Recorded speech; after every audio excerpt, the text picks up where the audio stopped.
Chapter 1297 Deepening Karma. This was quite the experience, wasn't it? Sun Junyao sighed, her body relaxing as the tension dissipated. This experience was unique, not only because it was her first time attacking a Paragon's Tao imprint, but because of Wang Wei's presence. They were perfectly in sync, like two peas from the same pod. Sun Junyao understood why he was her fated lover, or maybe they fit so well because of that. Of course, her perfect harmony with Wang Wei was not the most memorable aspect of this experience. In the past 3 million years, she has made rapid progress regarding the application of true wills, and her understanding of Tao imprints reached a higher level. This experience will drastically reduce the time she needs to adapt to battles at the Paragon level. Indeed, Wang Wei replied. However, upon closer observation, Sun Junyao realized he was slightly distracted, and that's because Wang Wei had discovered something. His karmic connection with Sun Junyao had drastically increased in the past millions of years, and that somehow made it easier for him to cut off their fate line. What is this? Does fate want to entice me to deepen my relationship with her before deciding to cut off all connections? Does it think I won't be able to resist the temptation? Wang Wei wanted to roll his eyes but resisted the urge. Is everything all right? Sun Junyao asked. Sorry about that, I was lost in my thoughts. Wang Wei apologized. I can tell. Care to share what's on your mind? Nothing of importance, Wang Wei replied before looking at the teacups and set. Even after so long, they remained intact, including the tea. However, it was no longer hot, so he waved his hand to heat it. If you say so, Sun Junyao nodded. Since he did not want to talk about it, she would not insist. She sipped her hot tea. The ambience suddenly became awkward due to the silence. Sun Junyao could tell Wang Wei had this rejection against her. Although he tried to hide it, she noticed it. Well, he cultivates fate Tao and pursues absolute freedom, so, understandably, he would reject a fated companion, Sun Junyao thought. It's fine if he doesn't want to associate with me, but I still need to confirm whether he can help me. Now that I think about it, she said, I owe you more than one favor. Are you talking about Xiao Tiandi? If so, I don't think I did anything, Wang Wei replied. Without you giving him such a wake-up call, I doubt he would ever have the desire to change, Sun Junyao replied. She had been quite stressed about what to do with her disciple, trying countless methods to enlighten him. Luckily for her, old man Tianji gave a message that there might be an opportunity in the lower dimension, so she used all her connections to secure a spot for him. Maybe you're right, Wang Wei nodded. Sun Junyao frowned at his response. You seem guarded, she said. This is unlike you. And you presume to know me? No, but I know enough to know this is not how you normally behave, Sun Junyao responded calmly. Her words made Wang Wei ponder. She's right. There is no point in being reserved or alienating her. I don't need to be influenced by the events of my alternate self, nor care about what fate is planning, and I especially do not need to worry about how Wu Hong would feel based on my relationship with her. In fact, I should act above board instead of being suspicious. My apology, Wang Wei said. It seems I've been overthinking a lot. I understand. After all, overthinking is one of the few foibles of the wise, Su Junyao. How about we play one civilization chess match? It's a great way to appease the mood and get to know each other. Good idea. Sun Junyao waved her hand, and the tea sets on the table disappeared. She then summoned her Grand Miss Qi to create a transparent cube on the table. This was not an ordinary cube but one that contained an entire universe with vast lands, forests, mountains, oceans, and stars. Ladies first, Wang Wei said, and Sun Junyao did not act courteously with him. She pondered for a few seconds before choosing the fiend god race. With a thought, she created countless members of this race. To be precise, she made 129,600 of them. They were tall, mighty, primarily humanoid, and the heavens and earth cheered for their sheer existence. Starting with the most powerful race, huh? That's an interesting choice, Wang Wei commented. In that case, you'll choose the weakest race? Wang Wei chose the human race. However, he did not choose randomly. Instead, he created 129,608 humans, born from heaven and earth and in harmony with the Tao. They were not born strong but with supreme talents. Meanwhile, the rest, with a population of 1 billion, were regular and acquired humans. That's a smart move, Sun Junyao thought. According to the rules, the human race can have a starting population of 10 billion. Wang Wei sacrificed most of that to give birth to these innate humans with unparalleled talent. Sun Junyao looked at her fiend gods. They had all become eggs floating in this world's version of primordial chaos. She was not surprised by this sudden transformation. According to the rules, since she chose a race with such a high starting place and Wang Wei chose the opposite, she must abide by several restrictions, one of which was the small population and the fact her creatures must start from being born from primordial chaos. She looked at one of the eggs, who was technically the first creature ever born in this world. Sun Junyao's next move was based on that. She used that status as the firstborn to accelerate the birth of that egg. Cracks appeared on the egg, but it was not born yet. For his second move, Wang Wei created a living environment for the human race. The innate humans can survive by absorbing the spiritual qi between heaven and earth, but the others cannot. So, Wang Wei had to build an ecosystem for the others, with animals, plants, insects, drinkable water, and so on.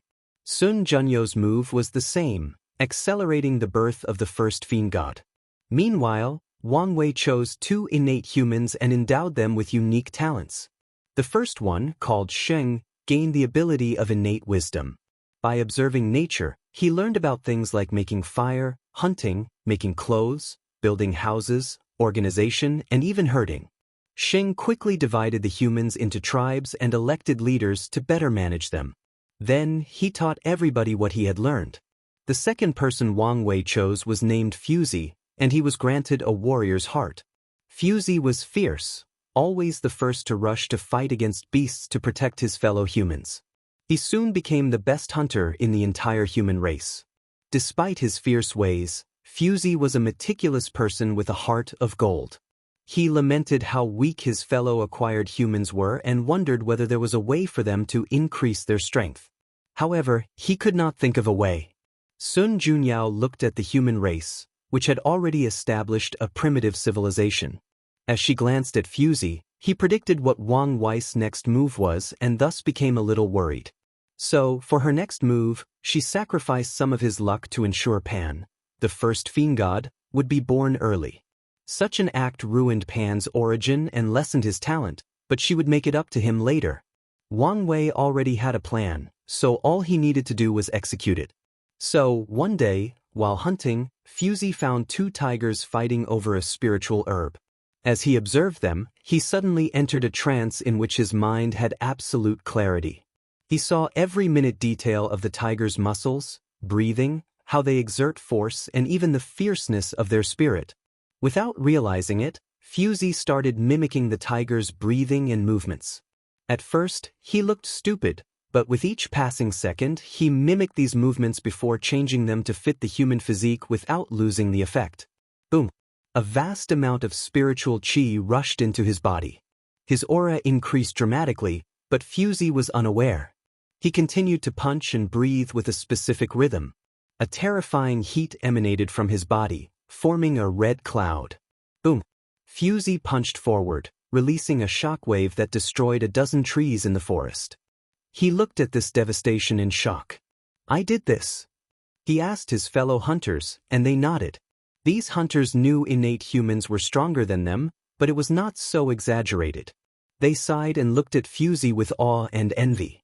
"Ah, there is no need to envy me since you'll also have such strength," Fuzi declared with a grand smile. "If you find any errors, ads pop up, ads redirect, broken links, non-standard content, etc., please let us know reports so we can fix it as soon as possible." Chapter 1298 Civilization Chess, unedited chapter. Fuzi returned home with a wide grin. He could not wait to share his new technique with everyone in the tribe. From now on, his fellow humans no longer have to worry about dying while hunting. They can now truly rule over this land. Unfortunately for him, reality slapped him in the face. Sheng vehemently disagreed with popularizing this method to everyone in the race. He used his golden tongue to explain to Fuzi all the disadvantages of everyone having such power. Moreover, the other elders agreed with him, so Fusey had to shelve his idea. Finally, the human elder council agreed that this method would only be shared with a few members of each tribe, and there would be strict rules on whom to pass it on. So, from now on, a new social class of warrior with high status appeared in the human race. Although Fusey was angry, there was nothing he could do about it. After all, the human race did not belong to him alone. So, he chose to redirect his frustration to this new method. He wanted to perfect it and maybe even find a way to acquire even more strength. Sun Junyao calmly looked at the changes in the human race. So, he chose the martial art path? That makes sense, given how universal this system is. Martial art is a renowned power system of the human race throughout all heaven's myriad world. In many chaos worlds, the human race's rise to power starts with martial arts.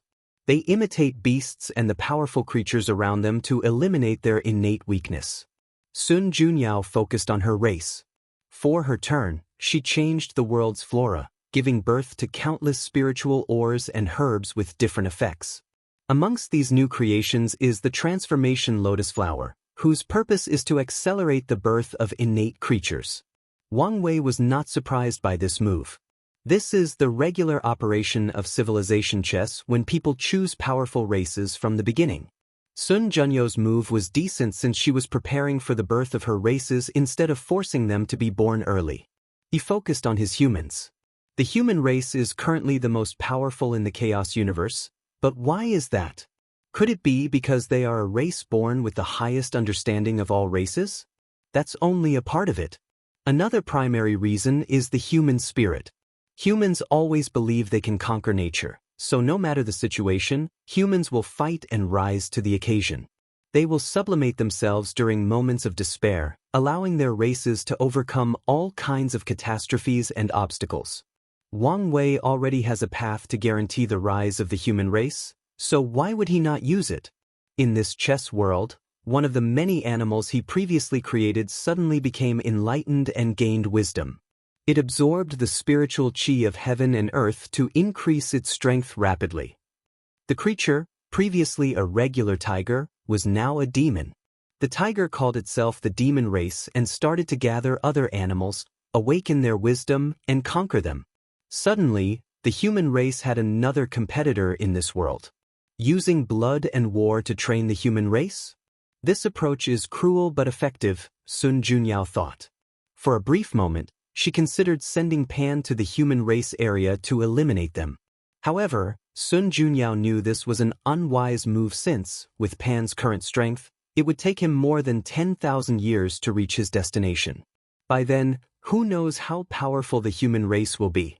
Instead, Sun Junyao influenced Pan to leave his birth area and explore this new world. She activated his luck, and as expected, the first fiend god discovered countless rare spiritual herbs, especially the transformation lotus. Meanwhile, the human race continued to develop. Fusey continued to build his training method, giving birth to warriors with divine abilities like controlling flames or flying in the sky. However, internal problems manifested in the human race due to the lack of an enemy. The primary cause is the inequality between warriors and ordinary people, especially the strict control of training methods. Sheng started a plan of separation, expansion, and merit to deal with the situation. The warriors became nobles of the human race and lived in the inner area. Regular people lived in the middle, while pioneers lived in the outer region. Pioneers' job was to explore areas outside the human race's domain and create new tribes. The pioneers were given basic training methods, and if they had sufficient accomplishments, they could gain access to real training methods and become nobles. Sun Junyao looked at the human situation. She could tell with a glance the flaw of this pioneer system. It can take a few generations of development before a pioneer has enough achievements to receive the training method and become a noble. Most pioneers did not live long to see that day, so they relied on their descendants to fulfill their wishes. Normally, such a flawed system could be exploited. She only needs to influence someone in the human race to rise and cause internal problems. However, she saw that Wang Wei was already prepared to fix this flaw. He is methodical and thinks hundreds of steps ahead, Sun Junyao analyzed. The moment I chose Fiend God as my starting race, he had a plan to maximize the rules and restrictions placed on me. I should have taken this game more seriously. She understood that her chances of winning were not looking good with how the human race was developing. However, she would not give up so easily. After all, the game had just started. Although she was having a bad start, it didn't mean it was over. Instead, Sun Junyao influenced Pan to leave his birth area and explore this new world. She activated his luck, and as expected, the first Fiend God discovered countless rare spiritual herbs, especially the Transformation Lotus. Pan returned to his birthplace and started to help his fellow Fiend Gods transform and appear in the world. Meanwhile, with the expansion, the human race finally reached the demon race area. As expected, a massive war immediately started between these two races. The human race was immediately overwhelmed by the horde of demons rushing into their territories. The situation escalated further when the demon race realized that eating humans could increase their souls and intelligence. In less than a month, the demon race slaughtered or captured most of the territories created by the pioneers. The nobles in the central area gathered to discuss this war, and they soon realized the horror they were about to face. The demon race had much superiority over them. First, there is the advantage of population. There are too many animals compared to humans, and most animals will come to adulthood in a few months to a few years, while humans have to wait 15 to 18 years. Secondly, the demon race had its own racial advantages. They were not as intelligent or wise as humans, making their comprehension lower. However, they had a powerful body, especially after being nourished by spiritual qi, and they were more sensitive to energy than humans, meaning it was easier for them to get started in the path of cultivation. The third and most important advantage of the demon race was their emperor's generosity. The demon emperor did not have as much of a reservation about spreading his qi-absorbing method to his kind. Although he kept a backhand to ensure his supremacy, he was still way more generous than the human race, resulting in a situation where the number of demons outmatched human warriors by a considerable amount. Such a revelation almost resulted in the clash of the human race's two titans, Sheng and Fuzi. The latter was furious that the former stopped him from making the training more widespread hundreds of years ago. Otherwise, the human race would not be in such a precarious situation. Sheng knew he did nothing wrong. If that method were not adequately controlled, the human race would be in a state where countless tribes fought with each other after everybody acquired such powerful strength. However, he knew this was not the time for an internal fight, so he admitted his fault and asked Fuzi to focus on the current situation. The two then agreed that a great change was needed to survive this catastrophe. Firstly, the training method would become available to every pioneer while they chose people with excellent talent to cultivate in the middle area. Such a tactic can be considered recompensation for the pioneers while also motivating people in the middle area to become pioneers and participate in the war. The second change they decided on was to mobilize 90% of the nobles and move them to the frontier to stop the demon race's advancements. Unfortunately for these two, their decisions received immediate resistance. The nobles were fine with spreading the training method to the pioneers since they needed people to fight this war, but they insisted that the best training methods should be kept for themselves. They also disagreed with training anyone from the middle area. If these people wanted power, they could only go to the frontier. As for their mobilization to participate in this war, they refused. They were nobles, and not just because of their strength. Many were innate humans or descendants of them, so how could they put themselves in danger? After living such a long life of pleasure and luxury, these people were not warriors but people with strength. The situation was tense, and the human race was about to collapse internally. However, something happened that none of these nobles anticipated. The two titans became ruthless and slaughtered anyone who resisted the two orders. It did not matter who it was, even their fellow innate humans. They killed anyone who resisted. Fuzi was, without a doubt, the strongest warrior of the human race.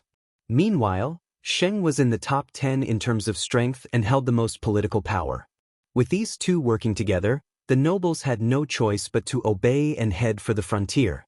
If you find any errors, ads pop up, ads redirect, broken links, non-standard content, etc. Please let us know reports so we can fix it as soon as possible. Chapter 1299 Terrifying Woman, unedited chapter. After the human nobles finally responded and fought against the demon race, a tragedy of blood and sacrifices occurred. The demon race was brutal by nature, and even with the demon emperor's suppression, these animals spent all their lives following the cruel laws of nature. All the powerful demons reached their position by killing each other, so how could these lazy and entitled nobles be a match for them? In the first 6 months of this battle, 90% of the nobles died at the hands of the demon race. One of the most tragic causes was the innate humans. Wang Wei created 129,600 of them, and in the current era, about 110,000 of them still survive. However, in the past 6 months, only 18,000 innate humans survived. The human race bled in this war. However, with this tragedy comes strength and stability. The surviving nobles and pioneers became the pillars of the human race. Through war, bloodshed, and the spirit of sacrifice, these people became unparalleled warriors and the backbone of their races. After this baptism of war, the human race changed.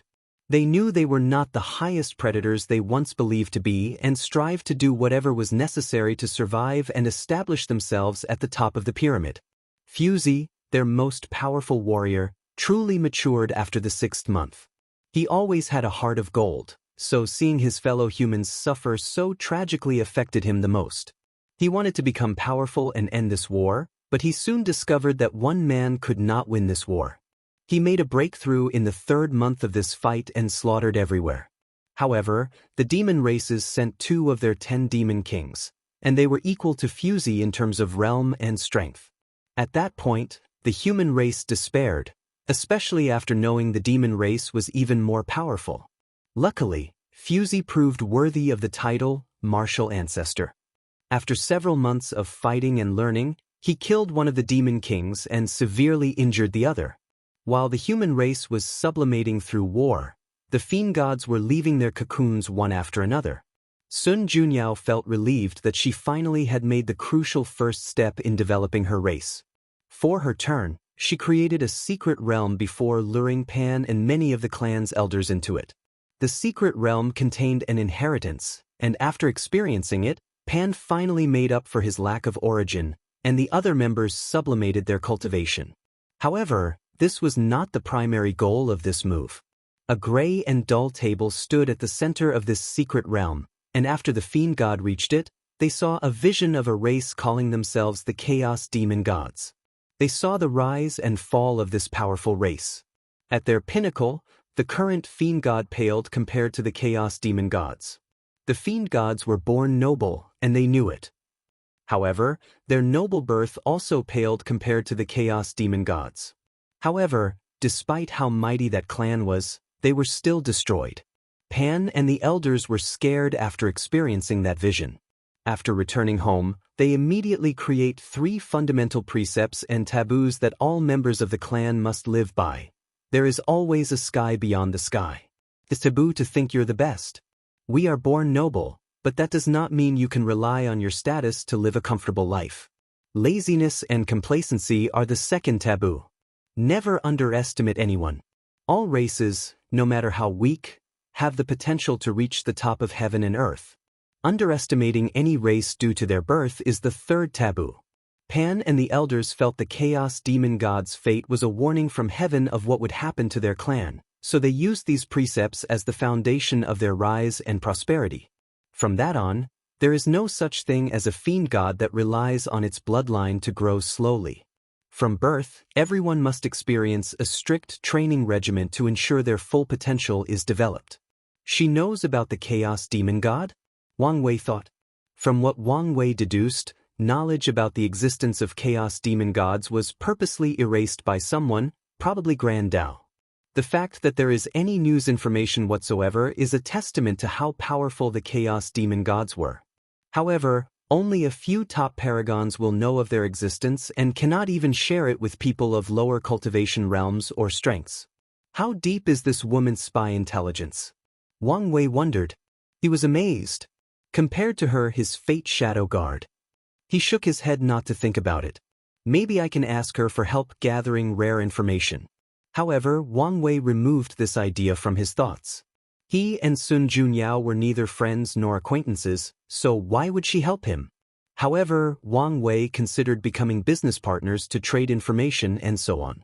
It seems that I need to deepen my karma and involvement with her, so this might be a good approach, Wang Wei analyzed.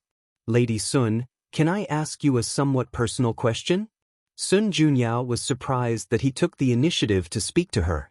She smiled, instantly illuminating the room, and said, "As long as you don't speak so formally and address me as Lady Sun." "No problem," Wang Wei answered. Since he wanted to do business with her, it was no problem to become familiar with her. Maybe they can even become acquaintances and, eventually, friends. How good is your information network? Wang Wei asked. That is an interesting question, Sun Junyao muttered. How to answer this? It's probably the best in the world. Oh. Wang Wei was intrigued by her confidence. I know it sounds like I'm bragging, but it's the truth, she explained. And despite having this position, it doesn't mean I deserve it. Can you elaborate? Wang Wei asked. At the beginning of this era, the overlords and top lineages were forced to close up their mountains, and their intelligence network had to be suspended. To be precise, they could not operate efficiently under the light. I used this opportunity to rise. More importantly, I made a bargain with them. Regarding their network? Wang Wei asked, thinking of something incredible. That's right, Sun Junyao nodded. It was easier for me to act openly and in the shadow than them, so I became the intermediary for their networks, allowing them to bypass the blockade of the moons and suns. When you say them, how many are we talking about? About 80%. Wang Wei took a deep breath. He did not expect her to be such a terrifying woman. What does it mean to be the intelligence distributor to 80% of all the top lineages of the world? This means there is little that Sun Junyao wishes to know that she cannot. Of course, Sun Junyao understood that she needed a certain level of propriety. If she started to delve into the secrets of these factions, not only would their cooperation stop, but they would do everything possible to eliminate her. What's with that look?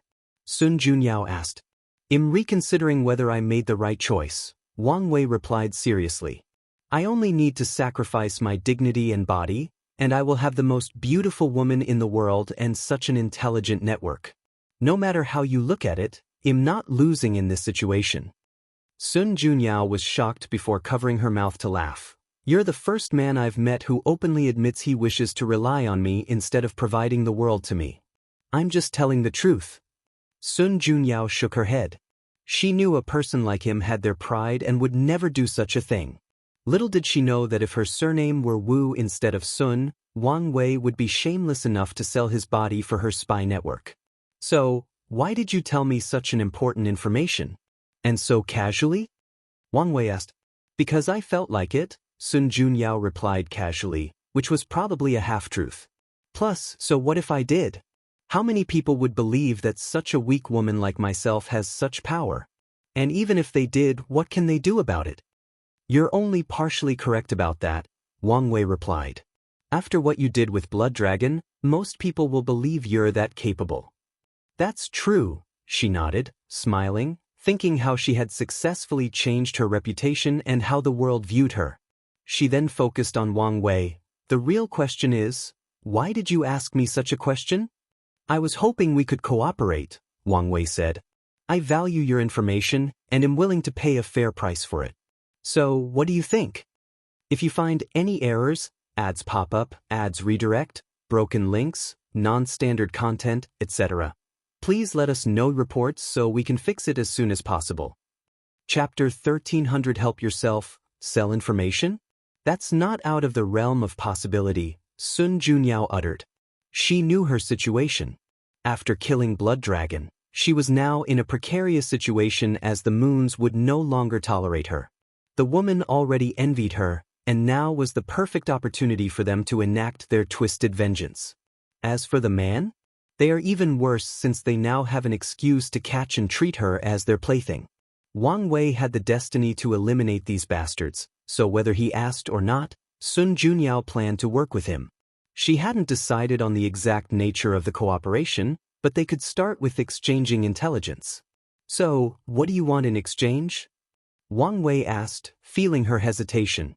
You might as well be straightforward. You know what I want, Sun Junyao replied, looking him in the eyes. However, Wang Wei instinctively replied, You can't have my body. The severe atmosphere was instantly broken, almost making Sun Junyao laugh out loud. However, she controlled her eyes and replied, Who wants your body? My mother told me that pretty boys must protect themselves when going out, Wang Wei said seriously. I didn't understand what she meant then, but now I do. I didn't think there were such aggressive women in the world. He sighed, feeling that he needed to protect himself or some woman would take advantage of him. Sun Junyao was shocked. The information said he was free and easygoing, capable of changing his personality like an actor in a play. She knew this, but it was different for her to experience it herself. You're quite the character, aren't you? She commented. I'll take that as a compliment, Wang Wei smiled. But seriously, you know what I want. Wang Wei was briefly silent. I can't help you. You can't or won't? Both. Why not be truthful and say you want? Sun Junyao said, her demeanor devoid of her previous weak and pure aura. Although you try to hide it, I can sense the perfect aura in your body. It's so pure, so you must have used it to make that perfect tear. With such deep knowledge of perfection, don't tell me you can't help. Wang Wei squinted his eyes. Then, there is your relationship with Senior Wu, Sun Junyao continued. With your relationship with her, there is no way you couldn't ask her for help. With the two of you working together, each with their own expertise, the chances of creating a method are very high. How do you know my relationship with her? I talked to the people who recently ascended, Sun Junyao replied. That shouldn't be enough to come to a conclusion, Wang Wei said. Then he remembered something. He had revealed he knew about her true face during the conversation. It seems you figured it out, Sun Junyao said. Only a few people know about my true face, and the only way for you to learn about it is from her. Wang Wei nodded before sipping his tea. Well, Sun Junyao asked. I think it's a fair deal. You help me and I help you. I think we can make a great team. Wang Wei was calm. He sighed before uttering, Haven't you realized you're on the wrong path? Pardon me? Your lack of face is not just a curse but a test and an opportunity, Wang Wei said. Have you ever thought that instead of relying on someone else, you could help yourself? Why do you need me to help you see your true face? Cultivation is about the elevation of the self, which can apply to your situation. Your true face is what you deem it to be. It can be the most beautiful face in the world, the most ugly, or a common face that most people will not glance at. It doesn't matter. What matters is that it's your face and you like it. Sun Junyao's body visibly paused as these words echoed in her mind. Suddenly, she felt in a daze, lost in her memory. Senior Wu, is there really nothing you can do? I'm sorry, but this is beyond my ability. Sun Junyao was dejected, but her eyes remained firm and unwilling. Senior, you're someone with vast knowledge and experience. Can you guide me to a path? All I can say is this is a trial for you, and you can only walk your own path. So, what do you think? Sun Junyao asked. It's repulsive, isn't it? No. There is no need to consider my feelings. It's disgusting and I acknowledge that. You're wrong, Master, Xiao Tiandi said. In fact, I think it's better like that. Oh, why is that? I always feel guilty when I look at you, knowing that the face I see is not yours but what I want you to look at. I want to see you for you are, and even if it looks like this, I'm fine with that. Sun Junyao looked at her young apprentice in shock. She did not expect such a reaction after showing him the truth. She suddenly smiled. From now on, she truly acknowledged this disciple. From now on, no matter what happens, whether he is an unparalleled genius or mediocre, she'll treat him as family. Sun Junyao woke up from her daze and instinctively touched her face. She stopped midway, not daring to finish. After hesitating for a few seconds, she slowly caressed every part of her face, from her forehead to her chin and even her nose and eyes. Such a sight looked weird from the outside, but Wang Wei did not utter a word. He calmly watched. Once Sun Junyao finished, she waved her hand to manifest a mirror, but it was upside down. She stared at the back of this golden mirror adorned with engravings of phoenixes for over a minute before turning it over. She saw it. The emptiness that has accompanied her all her life since the age of 7 when she first looked into a mirror. She still remembered screaming, scaring the maids, and alerting her mother. After she told them what she saw, Sun Junyo's parents thought this was a child's ramblings. She insisted, but her father, a Tier 7 cultivator, saw nothing. After Sun Junyao threw a temper tantrum for the next month, his parents had no choice but to act. Grand visions accompanied Sun Junyo's birth, alerting many influential people who wanted to accept her as a disciple or who had other ulterior motives. Her parents had no choice but to contact one of these people to check on her, but they could not even see anything. Ultimately, Sun Junyao had to accept that no one but she could see her empty face, and from that day on, she hated any reflective surfaces, including clear water. As Sun Junyao looked into the mirror, she saw it. A vague outline that could not be deciphered entirely. She was immediately excited and focused, but the outline remained illusory and vague no matter what she tried. She calmed down and exhaled before dispersing the mirror. She stood up, cupped her hands, and bowed 90 degrees to Wang Wei. "Thank you, fellow Taoist, for pointing the way." "No problem," Wang Wei nodded. She accepted the bow but did not take it as seriously as her. He was sure some people close to her must have said something similar. However, helping someone heal their Tao heart or state of mind sometimes requires the right person to say the correct thing at the appropriate time. Sun Junyao has put a lot of faith in the destined one to help her with her situation, so those words meant a lot coming from Wang Wei than someone else. Sun Junyao felt relaxed after sitting down. Although the flaw in her Tao heart was not completely dealt with, she now saw a way forward. She only needs to focus on finding herself. One day, she'll have her face. As Wang Wei said, the fact might be the most common one in the world, but that does not matter since it is hers. Once she perfects her Tao heart, her future will be bright, Wang Wei thought. After Sun Junyao solves her problem, she'll be able to see her perfection as an advantage instead of a curse. With her information network, it won't take long to learn or deduce that the path of perfection involves transcendence, so she might start preparing for that. Should I find a way to exchange the perfection foundation with her? Wang Wei thought. He loves talent, and because of that, he was momentarily tempted not to sever the connection with her. After all, her chances of becoming half-step transcendent are genuinely high since she's a being with such a high affinity with perfection. The perfect foundation would further increase that possibility. Moreover, Wang Wei looked at the connection between them. After helping enlighten her, their karma connection was more profound, and he took a significant step in being able to cut off their fate connection. If he handed her the perfect foundation, Wang Wei knew he would meet the requirement. No, there is no need to use such a valuable thing to deepen karma, Wang Wei thought. He could take his time and was confident he could resist whatever temptations fate could throw at him. More importantly, he did not have such a deep connection or affection for Sun Junyao to give something as valuable as the perfect foundation method. Wait, what if she were? Wang Wei suddenly thought. She doesn't have a top lineage behind her, so it's possible to lure her into the Tao opening sect. Sun Junyao could be classified as a transcendent seed, meaning that any faction would fight tooth and nail for her. If you find any errors, ads pop up, ads redirect, broken links, non-standard content, etc., please let us know reports so we can fix it as soon as possible. Chapter 1301 Not Feasible Unedited Chapter. The more Wang Wei thought about this idea, the more in love he fell with it. Just like he did with Dong Lifen, he can do the same with Sun Junyao. This was simply perfect. Her situation is not ideal, Wang Wei thought. In the upcoming era, everybody will be competing for the path of transcendence, and as someone without a potent faction to protect her, she'll become a delicious piece of cake to fight over. Additionally, there is also the issue of her network. Many sects will be thankful for her help, but many will also wish to eliminate her to ensure she did not learn any crucial secrets related to them. If you add her unparalleled beauty, her life will truly be full of ups and downs, meaning I can use that to lure her into the sect.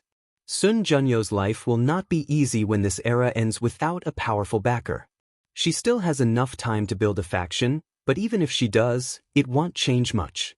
After all, the new era will be full of paragons and primal. Even Wang Wei is not confident he'll reach the later stages of the paragon realm, let alone Sun Junyao. If any of these top lineages are determined to eliminate Sun Junyao, she'll have to struggle for survival, unless she hides in the lawless zone. But even such a method is not 100% guaranteed. After all, the paragons of the upcoming era cannot compare to the waste that is these parasites. Even if their power is sealed to the Empyrean realm, a peak paragon is still a peak paragon. No matter how I look at it, she has no choice but to find a backer, and the Dao opening sect is perfect for her, Wang Wei thought excitedly before he remembered something. No, the sect is not her best choice. The origin seal continent is, he realized. She already has a pseudo-master-disciple relationship with the future wife, so her best choice would be to join her. Wang Wei had no doubt his future will be able to protect her. Wu Hong built the origin seal continent into one of the 13 overlords, showing her personal and political power. Additionally, she'll be even more potent in the new era once she healed her injury and reforged her foundation. And once she becomes half-step transcendent, the origin seal continent will keep its status as the top lineage of the eternal ascension world. My future wife might have already been preparing to introduce Sun Junyao into her lineage, Wang Wei analyzed, sighing deeply to himself. He realized his chances of succeeding were not as high as he anticipated. Should I still give it a try? Countless thoughts flashed through Wang Wei's mind in less than a nanosecond as he analyzed the pros and cons of trying to get Sun Junyao into the sect. No, it's not worth it, he concluded. He noticed many factors he overlooked due to his excitement. The most important of which is the complex political nature of the Dao opening sect. This was not the lower dimension where Wang Wei's prestige and power were even higher than all the ancestors combined. In there, Wang Wei can introduce someone like Dong Lifen, that was not raised by the sect and had no clear royalty, and everyone agreed, but he couldn't do the same in the upper dimension. Although Wang Wei hasn't returned to the sect, he has learned and deduced himself to the complex situation. For example, the Dao opening sect was not run only by the 3 clans of Wang, Yan, and Li, there were 9 other families below them. These families originated from former sectarian sect masters who became paragon and, with their long lifespans, established flourishing families. In fact, Wang Wei deduced that there are even more families in the sect, and the concept of the sectarian faction has almost been replaced. However, these other families do not have enough power to be considered the ruling class of the sect. With such a complex situation, there will be many resistances to Wang Wei introducing Sun Junyao to the sect, especially without a status like his wife. As his wife, people would welcome Sun Junyao with open arms and embrace her into the sect. But as a disciple or member, most people will reject. The Wang clan is still the most powerful, with 2 primals, so Wang Wei could override these rejections, but that does not make any sense. Sun Junyao must feel some sense of belonging to the sect to eventually contribute after becoming a half-step transcendent. After all, even in the lower dimension, Dong Lifen's husband would be born as a member of the Wang clan. Ultimately, since Wang Wei cannot introduce Sun Junyao to the sect with a guaranteed status like a wife, there is no point in recruiting her. There is also the issue with Wu Hong, he thought. Although he had pure motives for recruiting Sun Junyao, what if she misunderstood him? If he did it behind her, it would appear like he was sneaking around. He told her the truth, but it could appear to be manipulative. She's not the kind to be suspicious and question my motive and loyalty, but I have to look at the bigger picture, Wang Wei analyzed.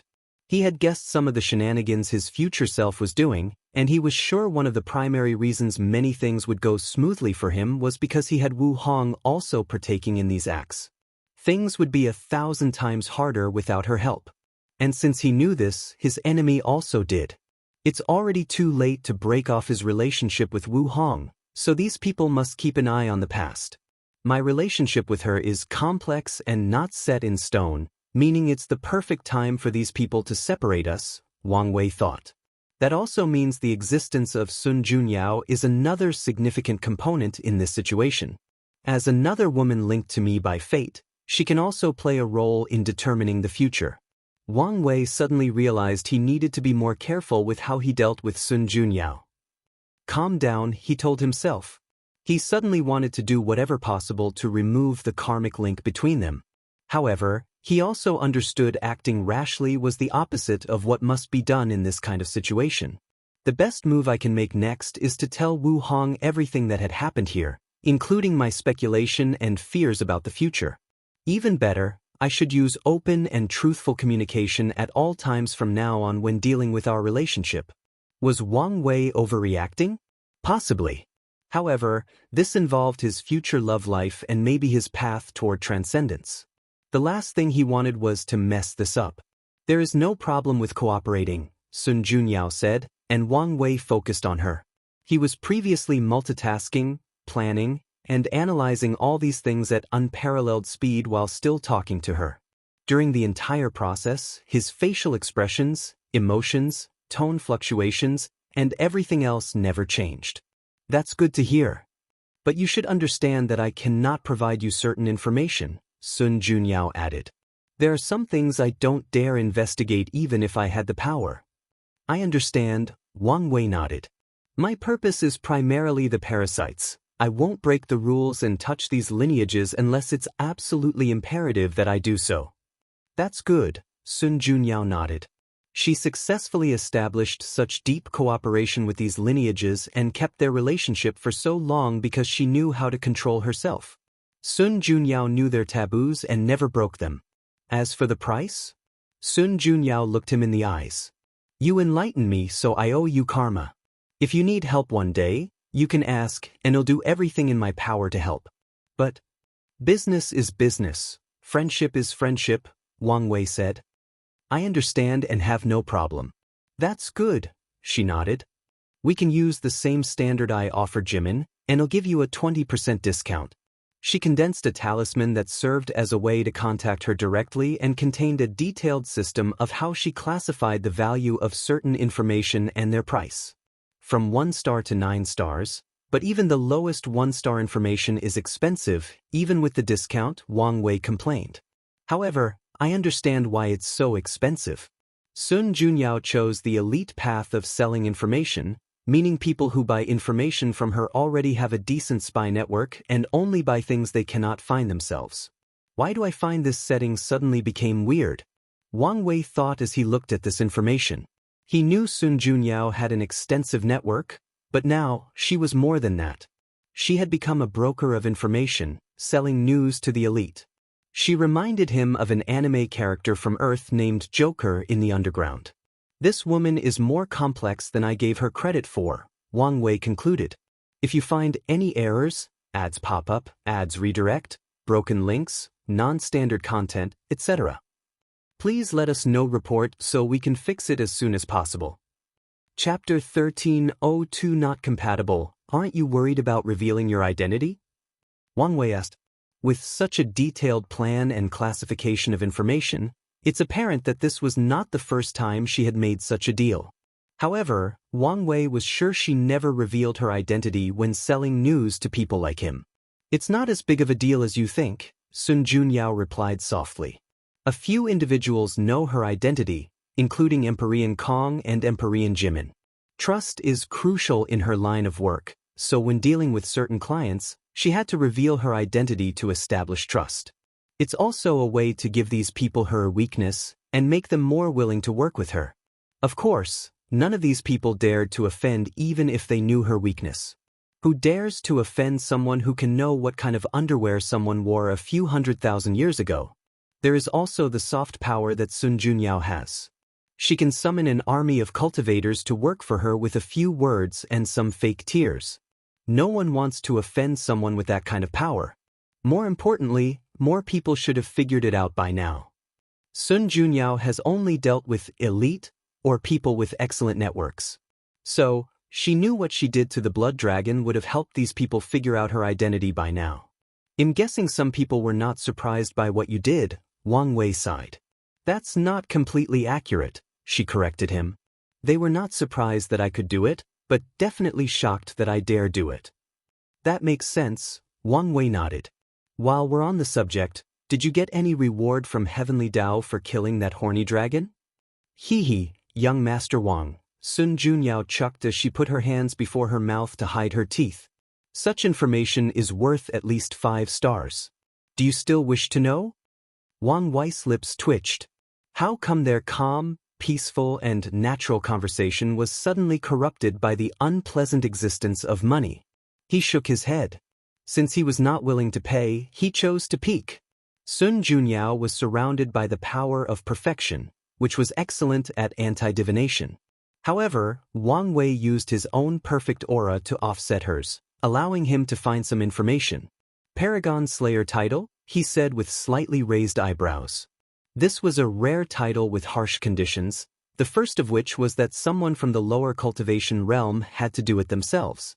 According to heaven and earth, paragons were noble existences, so anyone with lower cultivation lucky enough to kill one of them will receive a luck backlash instead of a reward. So, unless they have the protection from the fortune of a powerful lineage, the fate of anyone trying to acquire this title will be miserable, not considering the difficulty of even succeeding. The only way for someone to receive this title is to kill a paragon that has lost its favor from heaven and earth. The description of losing favor is broad and complex, but a perfect example is those parasites. That's rude, Sun Junyao said with a frown. She waved her hand and reinforced the anti-divination techniques around her. With her copy Dao, she had many of them, and now that she was on guard, it was not feasible for Wang Wei to use the same method with his perfect aura. Indeed. I apologize. It seems I've become too comfortable, Wang Wei replied calmly. Sun Junyao looked at him. She could not tell whether he was telling the truth or if he did it on purpose to alienate the good vibe they had between them. Or maybe he did it for a completely different reason. He was hard to read. This man's mind is too complicated, she thought. Dealing with such a person can be quite exhausting. She did not mind someone extremely intelligent, but there are also times when intelligence goes too far and ruins things, especially regarding emotional matters. Maybe it wasn't such a bad thing that he wants nothing to do with me. We're probably not compatible, Sun Junyao thought. It was already hard to accept he had to share him, but thinking how she would have to spend the rest of his life with someone with such a deep mind, she shuddered. Even if he truly opens his mind and heart to me one day, can I believe him? She knew the answer as soon as she asked. Sun Junyao sighed. She could never remove the suspicion that he was not truly sincere and was not scheming something. Senior Wu should understand what kind of person he is, so why did she choose him? Sun Junyao wondered. Maybe she's as complex as him, or she has faith that he truly opened up to her, or maybe she has confidence in herself and from her strength. Whether he's sincere or not, whether he's plotting something or not, she's confident she can get out of the situation relatively intact, emotionally and physically. As for me, I would probably lose myself in a relationship with him. Sun Junyao knew herself quite well. With a flaw in her mind, it's easier for her to be manipulated. She knew this, and that's why she never truly trusted anyone and never searched for a Dao companion. What's more, the fact she had to hear from someone else that she needed to help herself showed a tendency to rely on others. With such flaws in character, she knew she would lose her sense of self in a relationship with a person like a woman. Yes, it's indeed a good choice.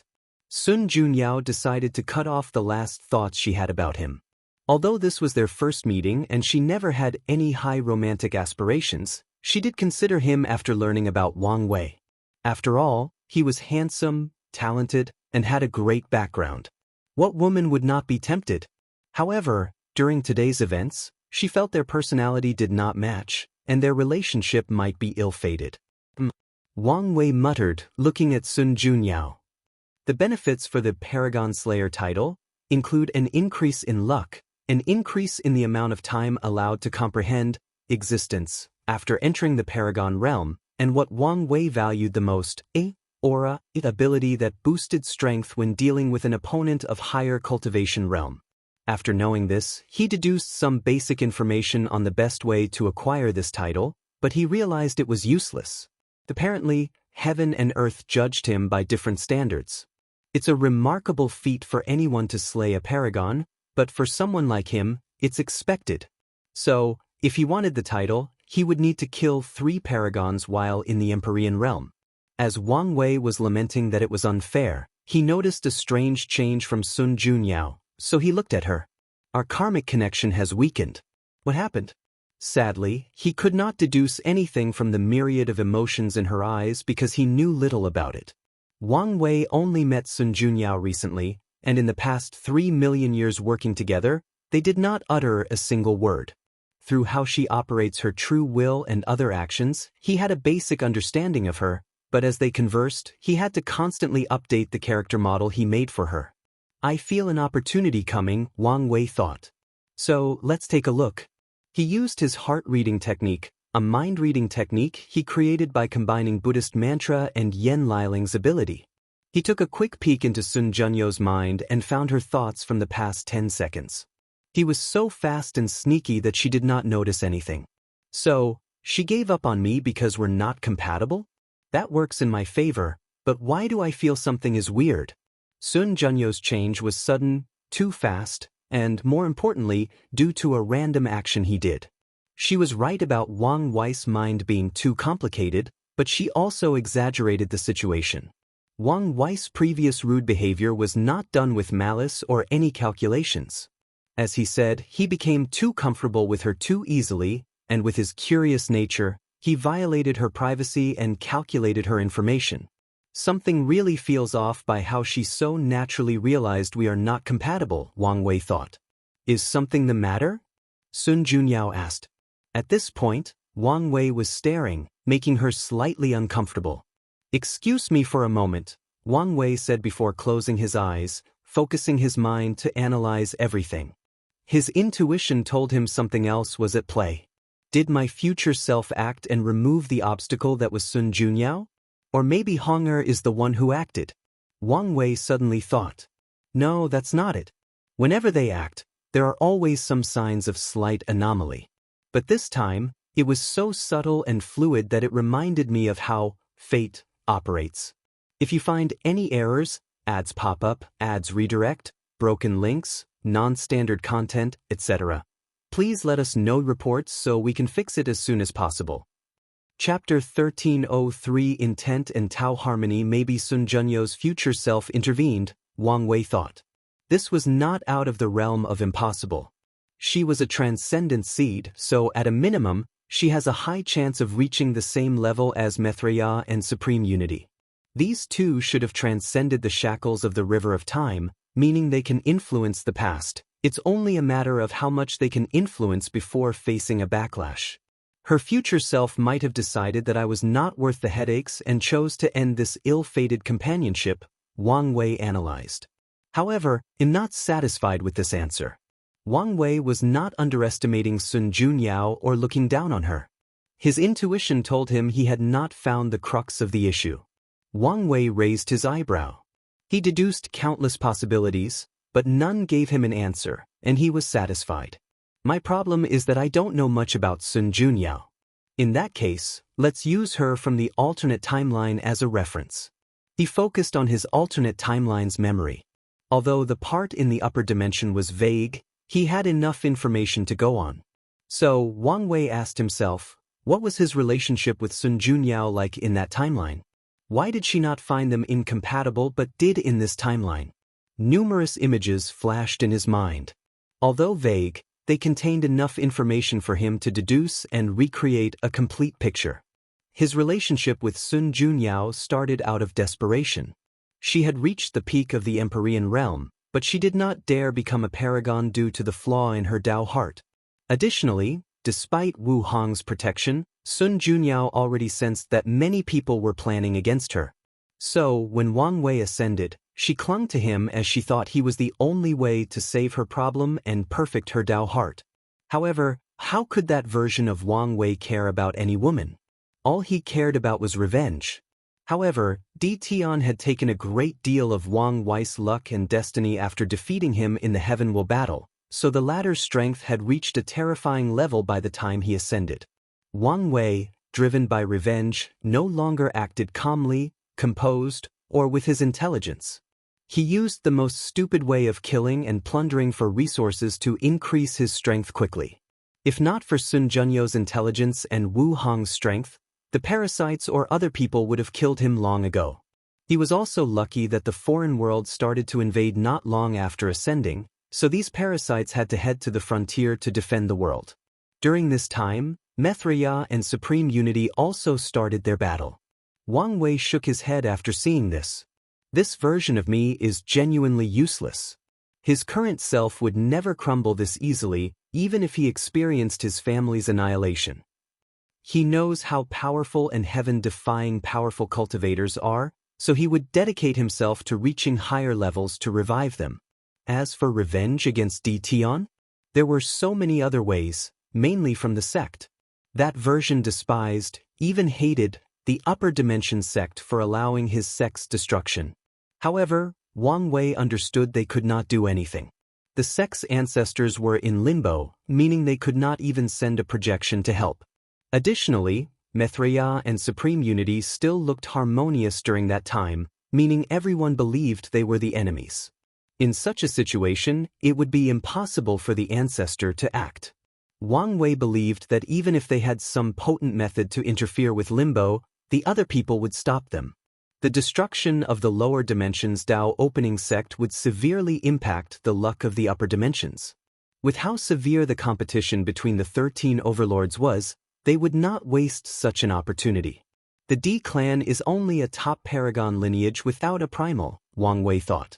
All that bastard had to do was to use the upper sect's guilt of being unable to help to convince them to annihilate Deepening at all cost. And even if he wanted to kill the latter himself, he could have used the resources from the sect to increase his strength quickly. They would have gladly cultivated him at all costs to make up for the fact they allowed their ancestral land to be destroyed. Wang Wei frowned. The more he analyzed his alternate self, the more stupid he realized that bastard was. He understood being overwhelmed by vengeance, but there is such a thing as calm fury. Why must he use the riskiest and stupidest method if he wanted to be alone and plunder resources? Couldn't he have plotted the entire world from the shadows to get the resources he wanted? The Supreme Outlaw trial was more beneficial to me than I thought, Wang Wei concluded. The trial forced him to master his emotions, understand his true self, control his weaknesses, and change his way of thinking and acting. So, the trial's purpose is not just to determine a person's worthiness to wield certain Daos, but also a method of molding these Dao lords and overlords into the monster they were, Wang Wei analyzed. Grand Daos' relationship with these monsters has always been like that. It feared their capabilities but also spent time and effort to mold them so that it could see what they could do. Let's focus, Wang Wei thought as he continued his deduction. After many years and relentless effort, Wang Wei finally allowed Sun Junyao to have a small part of his heart. So, did she get what she wanted? The memories were vague, but Wang Wei did not think so. By now, his other self was madly in love with Wu Hong, but he just dared not admit it due to his hatred and her high status. As for Sun Junyao, the final face she created definitely resembled Wu Hong. Maybe the other Wang Wei realized this and modified it somewhat. However, Wang Wei believed that Sun Junyao did not get her true face until his other self became a half-step transcendent. Yes, Wang Wei believes his other self would eventually reach that realm. As for the reason? There were many, but the primary reason is that the latter's personality and behavior would eventually become the same as his. He had some basis for this assumption. I chose a Tao that fits with my pursuit and goal in life. The ancient sages called this situation the harmony of intent and Tao, Wang Wei thought. The result is that my personality fits with my Tao. This is why Wang Wei loves secrecy and planning and is an expert in manipulation. It's also why his personality is so free and easy, and he can even be described as moody, given how easily he can change to fit a situation. This situation does not apply only to himself. Wu Hong has a natural domineering aura because her ambition was once to prove her worthiness to the world by suppressing everything. Now, her goal is probably to seal everything between heaven and earth, including all 3,800 Tao sources and even Grand Tao itself. Yen Hai, or the Sword Empress personality, is sharp, aggressive, and even arrogant because her path or pursuit is to heaven. This heaven does not refer to the sky, space, the world, or even heavenly Tao. No, her target is whatever or whoever is the limit of power in this vast universe. That's who she wants to . That alternate version of myself would eventually have a personality similar to mine, meaning that he would indeed become incompatible with her, but by then, it would have been too late. Wang Wei sighed before suddenly pausing. His mind caught a sudden inspiration. He focused. The words, intention and Tao harmony, and a scene from his time in the lower dimension remained vividly in his mind. It was the scene where heaven and earth celebrated because he was too happy after receiving Wu Hong's letter. Harmony, heaven and earth, naturally affecting, changing, and influencing it, a light flashed in his mind. He understood what was happening. Assuming that he's correct and his future self reaches a realm comparable to Grand Tao, and his pursuit of absolute freedom has not changed, what happened to Sun Junyao was due to his influence. A being of his level is so powerful that he can naturally influence the entire chaos universe, past and present, to help him achieve his goal, just like heaven and earth celebrated Wang Wei's happiness back then. His emotions and desires have transcended everything mundane, time and space, and almost every concept in the universe. That version of Wang Wei is playing a chess game using the chaos universe, countless concepts, lives, and time and space as the board, but he doesn't have to actively make a move. The chessboard itself will also actively help him win. Of course, the same goes for his opponents. The move of making Sun Junyao give up on Wang Wei so soon was probably a passive move of the chessboard. That's why it's so smooth and natural. Wang Wei wanted to take a cold breath. This level of existence. He was in awe while simultaneously excited. After figuring out everything, a weird aura emanated from his body. Epiphany? Sun Junyao thought, a little surprised. Wang Wei opened his eyes, not hiding his excitement. This deduction benefited him immensely. He had a deeper understanding of Fate Tao, its operation, and its overwhelming potential. Additionally, Wang Wei peeped at the power of higher entities, which will be pretty helpful when it is his turn to reach that level. The most important part about this epiphany was that it did not matter whether his deduction was complete nonsense. As long as he believed it to be true, he could work in that direction to reach that level and eventually self-actualize this level of power. If you find any errors, ads pop up, ads redirect, broken links, non-standard content, etc., please let us know reports so we can fix it as soon as possible. Chapter 1304 End of first meeting. As he opened his eyes, Wang Wei saw the slight envy in Sun Junyau's eyes, and he understood. There were two types of epiphany in the 3 stages of the immortal realm, the kind that instantly increases a cultivator's understanding of the Grand Tao source by 1% and the kind that gives a significant boost/blessing in cultivation for an extended period. Wang Wei's epiphany was the latter, but even such a kind was rare and valuable beyond words. After establishing such a deep foundation in the mortal realm, the effects of my innate paragon soul are better than I anticipated, Wang Wei analyzed. However, he did not focus too much on that as his mind shifted to his previous deduction/epiphany. I don't have to wait until I'm at a higher level to reach such a state. I can lay the foundation now and maybe even acquire this ability early, Wang Wei thought, deducing how he could go about achieving such a task.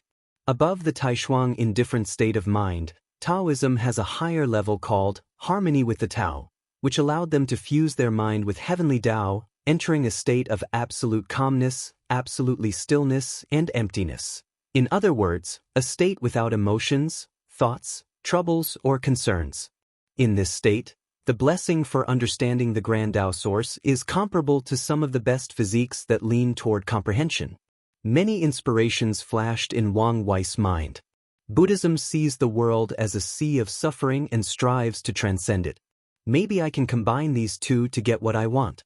First, enter a state of harmony with the Tao. Then, find a way to transcend heaven and earth. No, I don't need to transcend it. I don't think I can even do it at this level. I only need for my status, my existence, to be above heaven and earth even by a slight margin. Then I can guide it to help me achieve my goals and ambitions. Wang Wei was excited but soon calmed down. This plan sounds easy, but this was far from the truth. There were many obstacles to overcome. The first of which is a deep understanding of Taoism and Buddhism and sufficient achievements in spiritual practices. Wang Wei has access to the knowledge to make achievements, but spiritual practices usually require dedication and their own unique Tao heart to reach high levels. Luckily, Wang Wei has an ever-changing Tao, so with a thought, he can be a Buddha and, with another, a supreme Tao Lord. The second obstacle is the harmony with the Tao state. Many Taoist priests failed to reach this level or did not even take this path because of the consequences of assimilation. The consequence of fusing with heavenly Tao is to turn into an emotionless machine, just like supreme unity. Taoism emphasizes reducing and regulating emotions, not completely removing them. As such, any priest who has such a state of mind will have to constantly be on guard to prevent themselves from being assimilated and turning into a monster. Of course, some people actively pursue assimilation. These people belong to a unique branch of Taoism called the Way of Indifference, the Way of Ruthlessness, or the Way of Heavenly Tao. This is harder than I thought, Wang Wei pondered. He had attained great success in 2 different spiritual practices and then fused them. By any standards, it will take a long time to succeed, and it might not even work. Instead of wasting time, I might as well focus on becoming a half-step transcendent. Wait, why am I so arrogant to think I can make such a technique in the Paragon realm? My goal should be to lay the groundwork now, and once I'm on that level, I may succeed.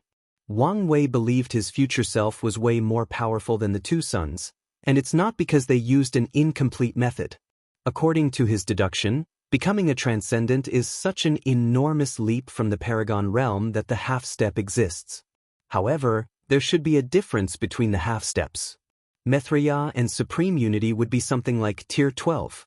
1, while Wang Wei's future self is like Tier 12. 7 to 12.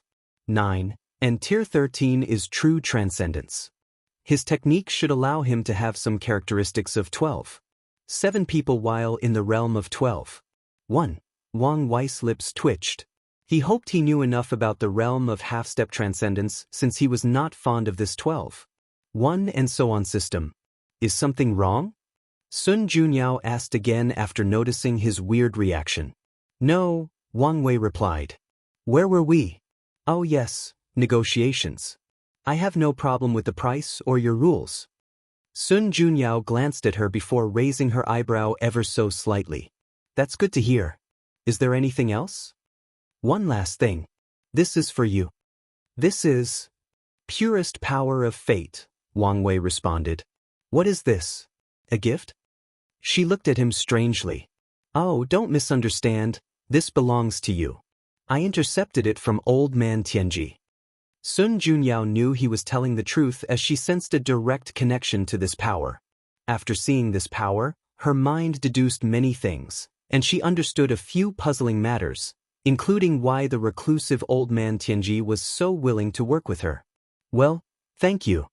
No problem, Wang Wei replied. Well, it's time for me to leave.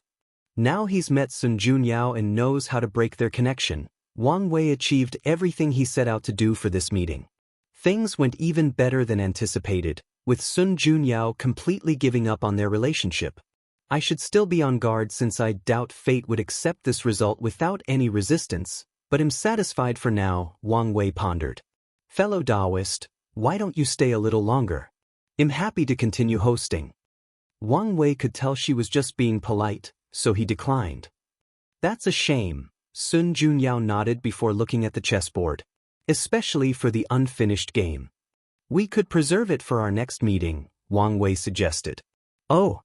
After the previous alienation, Sun Junyao thought he only wanted a strict business-like relationship, but he seemed open to a regular acquaintanceship. She pondered briefly before nodding. That's fine.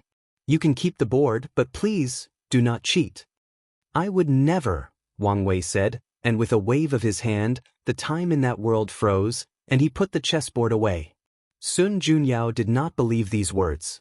She knew that if there were any benefits to winning and cheating was the only method to guarantee the win, he would cheat without reservation. Why do I feel my reputation in this woman's mind has been ruined? Wang Wei thought after reading Sun Junyou's facial expression. He was speechless as he realized his assumption was correct. He shook his head, bowed to her, and disappeared from the heavenly beauty palace. Wang Wei did not return to the Dao burial ground. He teleported to a random realm located in Blood Dragon's territory. As soon as he arrived, he sensed more than 7 battles in the void. As expected, it's in chaos. Wang Wei did not have the manpower to occupy such a vast territory, and even if he could, he wouldn't dare. His movement was still an underground one, so occupying any territory would be revealing himself to the world and his enemy.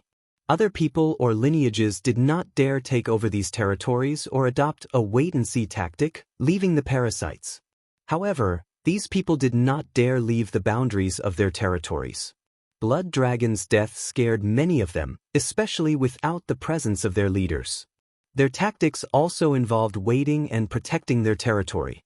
Expansion could wait until their leaders came back or ordered them to do so. I spent so long worrying about reactions from these parasites that I overlooked the time difference between primordial chaos and inside the eternal ascension world. Although 3 million years have passed, a small amount of time might have passed outside. More time might have passed, but these people could not intervene or react because the war had significantly intensified. Moreover, I have a feeling that these people are used to taking their time when doing things. I haven't fully adapted to that yet, Wang Wei thought as he flew around this place. He was used to things happening relatively fast in the lower dimension, especially during his time as Heavenly Emperor. However, things may be slower in the upper dimension. It sounds like a bad thing, but it's the opposite. Taking more time to respond means taking more time to prepare for the response. Fast also means unpreparedness, being sloppy, and more room for error. Despite this, I have a feeling that Supreme Unity hasn't reacted because he's waiting for something. Wang Wei frowned. The question is what? He thought about many possibilities, but he did not like any of the results. Forget it. Let's just prepare for everything I can think of. Anyways, I have nothing but time. If you find any errors, ads pop up, ads redirect, broken links, non-standard content, etc., please let us know reports so we can fix it as soon as possible. Chapter 1305 Relief. Sun Junyao walked into a long corridor with a furrowed brow. A few palaces saw and quickly saluted, but she was too lost in her thought to notice. Soon, she arrived at her destination.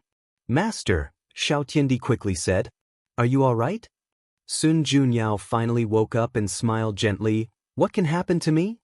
She walked to the slightly elevated podium and sat down, and her apprentice followed. The announcer, Sun Tong, appeared next to the two and served tea before sitting next to the palace lady. Xianxia controlled himself so he would not immediately ask 1,000 questions by slowly sipping his teeth. "Palace Lord, what happened? What took you so long?" "For the most part Sun Junyao told him what happened but in too much detail. "So, by some twist of fate, he did you in a way," Sun Tong nodded, feeling relieved. She has said something similar to the Palace Lord for many years, but her words could never get through. However, she's happy that the latter finally awakens regardless of who helped her. "What do you think of him?" Sun Tong asked, and Xianxia perked up to listen. "He's a scary man with immense power, talent, and a deep mind," Sun Junyao replied seriously. "I understand why Little D saw him as a rival." Xianxia rolled his eyes. He hated that nickname, but no matter what he tried, his master refused to stop calling him that. "However, I recommend you prepare yourself," Sun Junyao said directly to him. "Master, you don't think I'm good enough to compete with him?" Xianxia asked, feeling he was looked down upon. Sun Junyao sighed. "It's not a matter of whether you can compete. I know you have the talent. The issue is you're too late. He's way ahead of you, and if you want to catch up." Sun Junyao shook her. If it were the past, she might have said something about the finish line. After all, back then, everyone was stuck in the peak Paragon realm, so even Wang Wei reached that level. It was only a matter of time before Xianxia caught up. However, there was now a path ahead, meaning there were many uncertainties. Xianxia was quiet.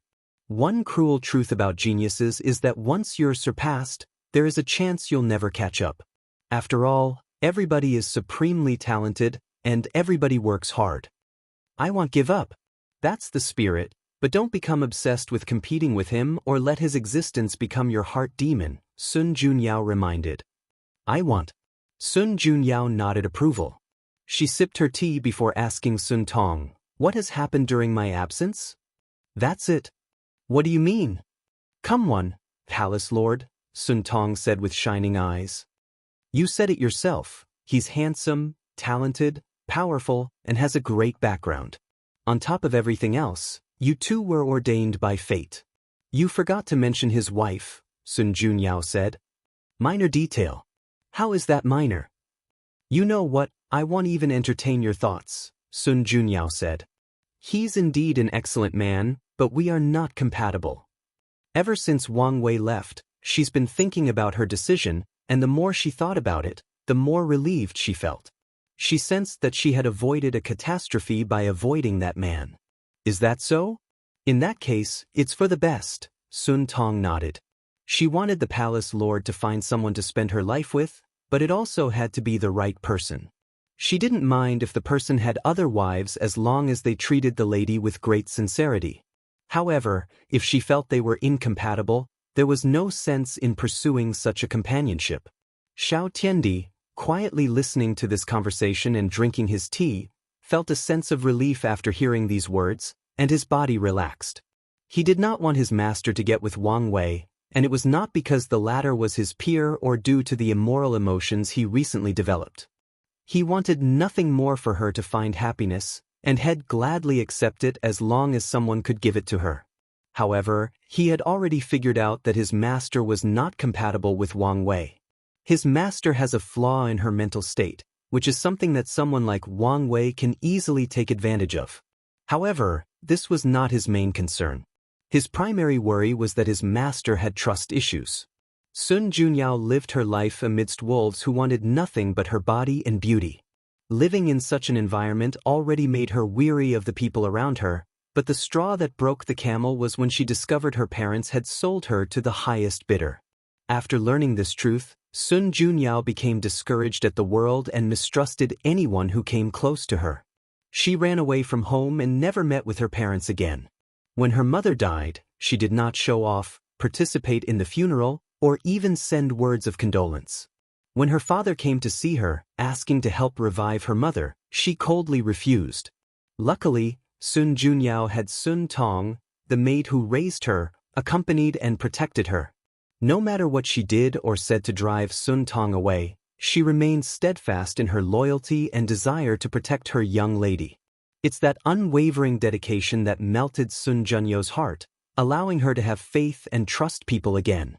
Although Sun Junyao was much better than when she was young, Xiao Tiandi knew his master needed someone who could sacrifice and truly open their heart to her, even if it was just to reassure her. Someone like Wang Wei, who has many secrets and countless thoughts, schemes, and plans, cannot be 100% with their partner. Master, I'm glad you're okay, but I have some inspiration, so I'll go cultivate. Oh, all right. Xiao Tiandi bowed before walking out of the room. What's wrong with him? Sun Junyao asked. A light flashed in Sun Tong's eyes. He's been a little stressed lately, so he might need to relax a little. Is that so? Keep a close eye on him. We don't want him to regress to his old self. I don't think that will happen, but I will. Sun Junyao nodded.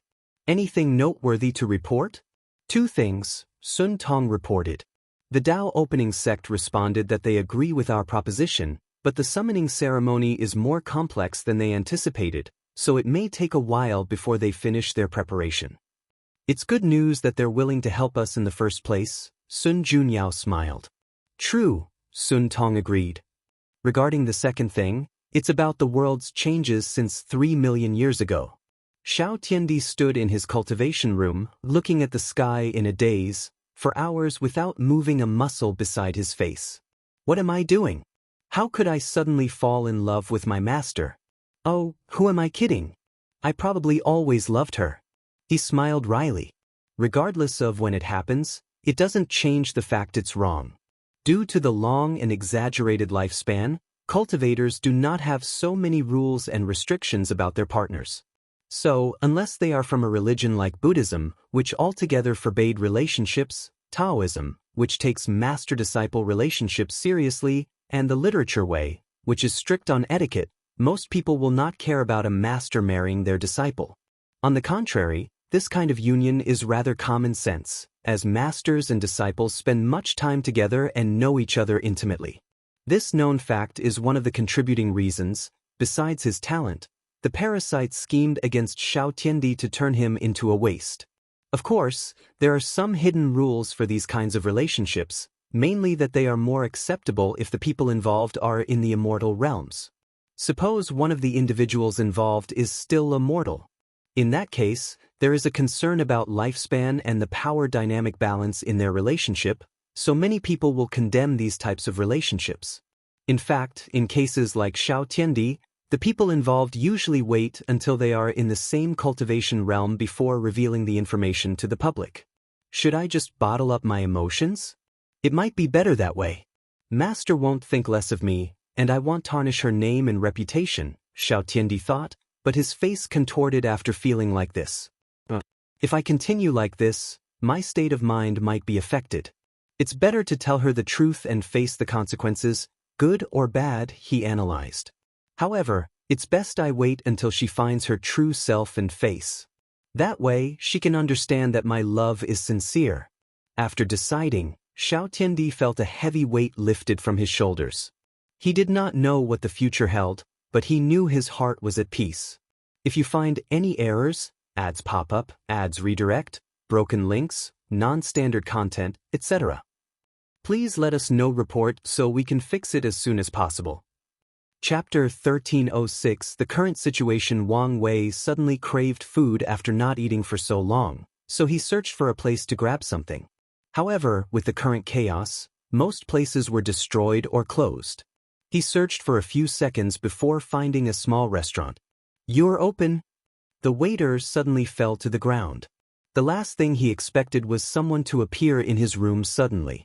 Then, his face paled as he realized something. Cultivator. He immediately stood up and kneeled on the ground. "Sir, please spare my life." Wang Wei looked at this poor man and shook his head. The mortals in the upper dimension had a rough life. Although they can naturally live for over 1,000 years, their lives are as fragile as paper in this world ruled by gods, demons, and higher dimension life forms. "Get up," Wang Wei said, and a magical force picked up the waiter from the floor. "Is this your restaurant?" "Yes." The waiter was incapable of forming a normal sentence, so Wang Wei waved his hand to release a golden light that immediately made his mind and spirit calm and at peace. "Thank you, Lord," the waiter said. "And to answer your question, this is indeed my restaurant. No one wants to work in these dangerous times, so I had to do it myself." "Aren't you afraid?" Wang Wei asked. The waiter sighed deeply. "Of course I am. However, the money at home has run out, and I need to feed my family." "I respect that." No matter how weak this man was, it was respectable that he put his life in trouble to feed his family. "What's your name?" "Lord, my name is Hui Mengwei." "It seems our name has the same character.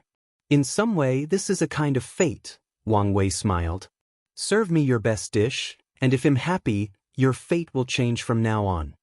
Hui Mengwei was shocked but was soon filled with excitement. No matter what this opportunity was, whether it was simply a monetary reward or a chance to walk the cultivation path, he knew his life would change for the better as long as he could please this lord. However, can I please this lord? Hui Mengwei knew how high these cultivators' standards were, and his little restaurant was small even in its heyday. This is not the time to hesitate. He rushed to the kitchen to prepare. Although he was the owner, Hui Mengwei was once a cook and learned from his father. After inheriting the restaurant, he was more hands-off, but he's the one who created most of the menu, so his cooking was decent, at least by mortal standards. Wang Wei found an empty seat and started his work.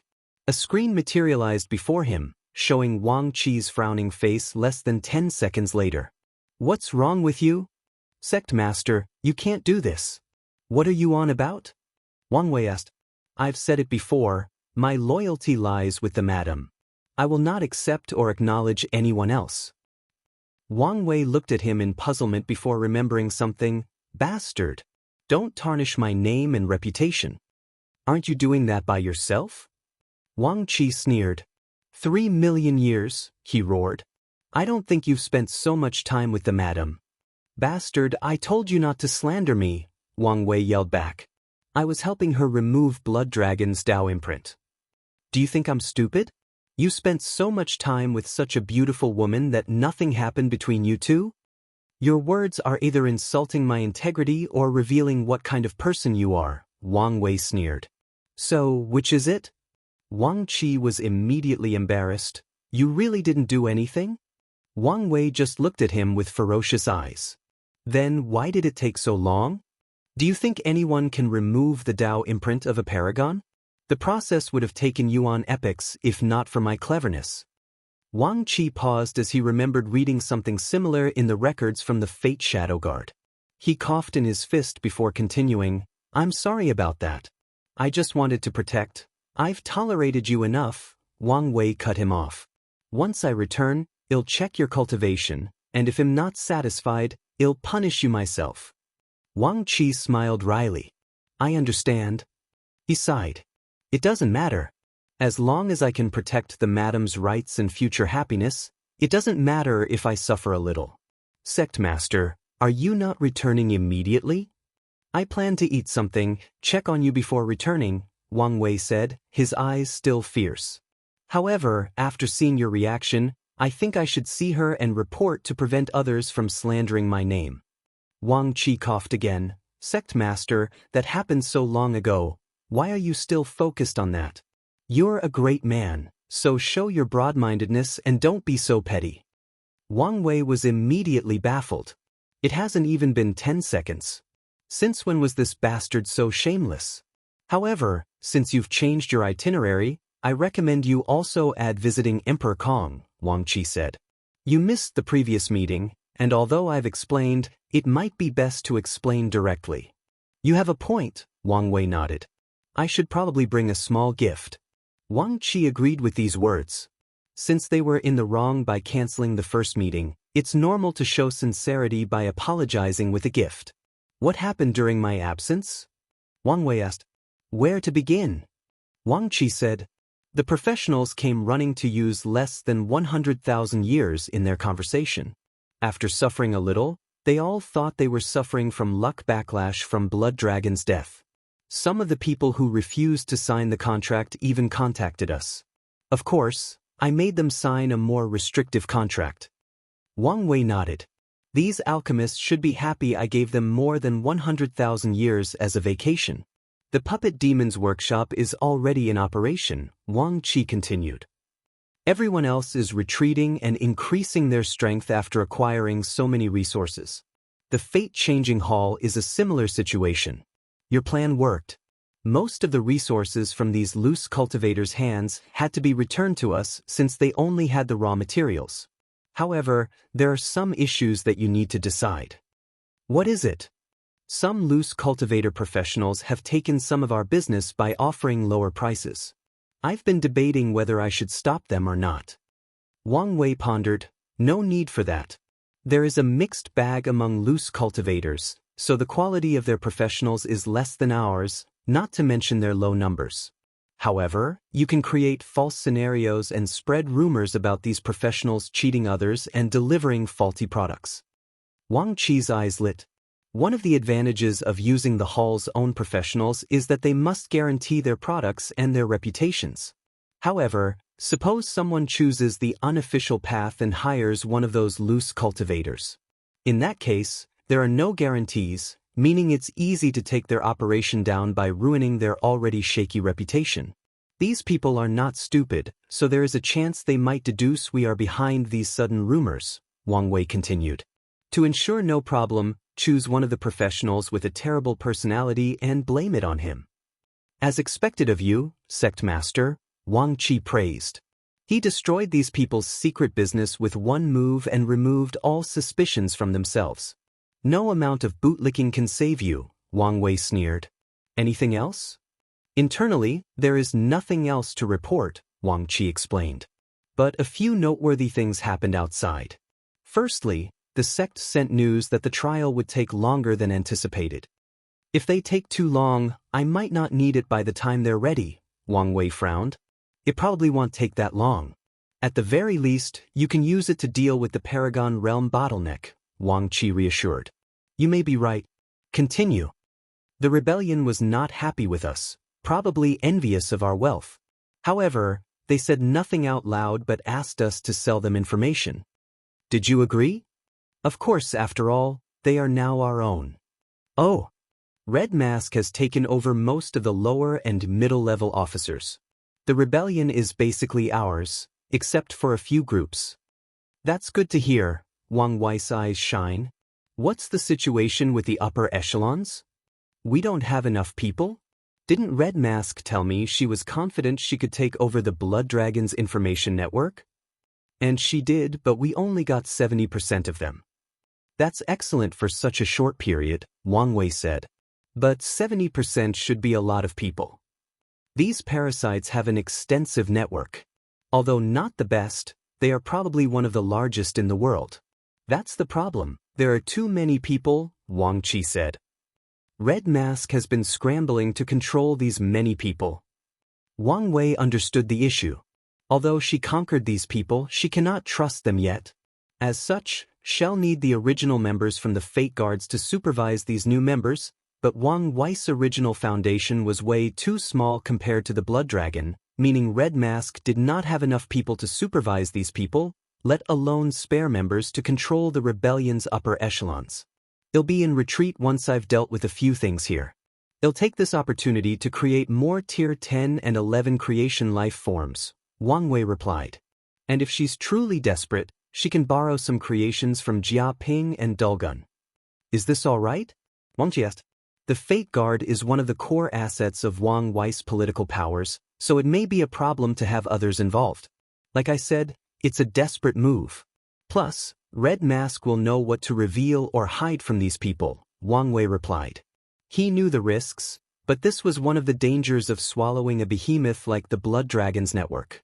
So, it was worth it to take the risk to digest the behemoth since the reward would be worth it. As for the problems that will arise, they can be dealt with given sufficient time. I understand. If you find any errors, ads pop up, ads redirect, broken links, non-standard content, etc., please let us know reports so we can fix it as soon as possible. Chapter 1307 God of Cooking. What is the current situation of the other parasites? What's their reaction? Wang Wei asked. Things are becoming complicated, Wang Qi replied seriously. There are signs that the fights between the two suns might reach here. A battle between Buddhism and Taoism? Tell me what happened? Wang Wei frowned. It started with the disappearances of a few renowned Taoist priests and eminent monks, but about 15,000 years ago, these two had a direct confrontation over a small source stone mine. Do you think someone is manipulating these events? Red Mask had the same thought, but after investigation, we found no mastermind. However, we found a few people secretly fanning the flame. Did we join in the fanning? I wanted to, but Red Mask said there were too many people already doing it, and there is no point in joining since we might be revealed, Wang Qi explained. That's fine, Wang Wei nodded. Since he handed everything over to us, he trusted her judgment. If Buddhism can retrain and balance Taoism, it'll have more room to maneuver, Wang Wei muttered. What about the others? They have entered the highest state of alert. They cleaned up a few core territories, eliminating all spies or anyone they deemed suspicious. We've lost a few people, Wang Wei explained. Luckily, our methods are far from ordinary. The Fate Shadow Guards will parasite someone's fate line and take on their identity, luck, destiny, and everything else. This method is hard to guard against or detect. Although they lost some members, they still retain a decent amount of them. From what we know, they've been doing a few things since that day. Firstly, they've been using their resources to build their military. It seems that everyone is preparing for something. Secondly, they've been on guard against each other while lowering their previous confrontation, at least in the open.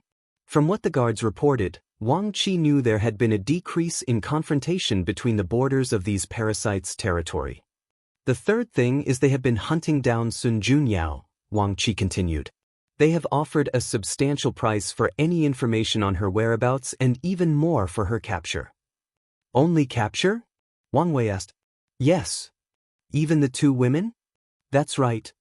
I want to believe they want her alive because she's valuable and due to the blood dragon's wealth in her hands, but I doubt that's the truth, Wang Wei sighed. Continue. The last thing is they are looking for us, Wang Wei added. To be precise, they are looking for Dragon Palace. That's understandable, Wang Wei nodded.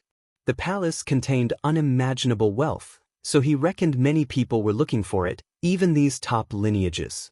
Is that all? That should be it. No, there is also the celestial race. Them? What do they want? They seem very satisfied with Blood Dragon's death and decided to increase their investment, Wang Qi replied with a bright smile. They've provided us with many resources to train immortal path talents. That's good to hear, Wang Wei nodded. I guess I don't have to enter the business of selling unique cheese. He can easily enter that line of work with his spirit flower ability. However, Wang Wei's original target was the rebellion and a means of amassing wealth. He resisted the urge to launch this plan because of his relationship with the Celestial clan. However, now that the rebellion was under his control, he was wealthy beyond words, and his relationship with the Celestial race dramatically improved. There was no need to ruin their friendship by stealing their business, and he could still use the cheese to train his people. All right, I'll check with Red Mask. The screen changed, and Red Mask appeared. She reported everything to Wang Wei, and he dealt with the issues she could not decide on. Afterward, Wang Wei checked on the fate-changing hall before he was completely free. I finally have a good foundation, Wang Wei thought. After digesting Blood Dragon's network, his Fate Shadow Guard will finally be able to compete on a global scale. Then, with the fate-changing hall, the rebellion, and the lawless zones people, he can build a potent military force to compete with the parasites. The only thing missing is the Paragon tier powerhouse, and that can be solved after entering the taboo realm, Wang Wei thought. It would be even better if Monk could also succeed. Wang Wei smiled brightly. He built such a foundation in such a short period, making him slightly proud. However, he only indulged in such emotion for a few seconds before calming down and returning to his former self. After all, his enemies were numerous, so his current power was still not enough. Wang Wei turned his eyes to look at Hui Mengwei. The latter stood with a tray on his hands, his legs and arms trembling. Wang Wei spent at least 3 hours talking and dealing with his affairs, but Hui Mengwei stood in this position without moving. A man of firm will, Wang Wei praised. Of course, he noticed the latter when the food was ready, but he did not say anything just to test him. Put the food on the table. Yes, my lord, Hui Mengwei nodded. I must apologize since the food is now cold. It's fine, Wang Wei said. With a thought, he returned the food to its state a few hours ago and tried it. By his standards, this food tasted like garbage. However, by his mortal standard, it was excellent, especially the noodles. This noodle is not bad, Wang Wei said. Thank you, my lord, Hui Mengwei swiftly said. This is a family recipe that has been refined for more than 10,000 years. That is indeed impressive, Wang Wei nodded. Mortals in the upper dimension can live up to 500 years, and if they take care of themselves and even practice some basic martial arts or health preservation techniques, they can live twice as long. Unfortunately, most die in a catastrophe created by cultivators before reaching such old age. So, the Hui family can survive for more than 10,000 years, which is a sign of their luck and prosperity. Previously, I only wanted to give up a small opportunity, Wang Wei said. But now, I have changed my mind. Wang Wei's original plan was just to praise the food as long as it was decent. This might not appear much, but it was praise from an Empyrean and one that is loved by fate. Hui Mengwei's chi luck would soar with his words only, and his family would be blessed with more than 100,000 years of good fortune. As long as they use that fortune correctly, it would not be impossible for them to become a cultivation family.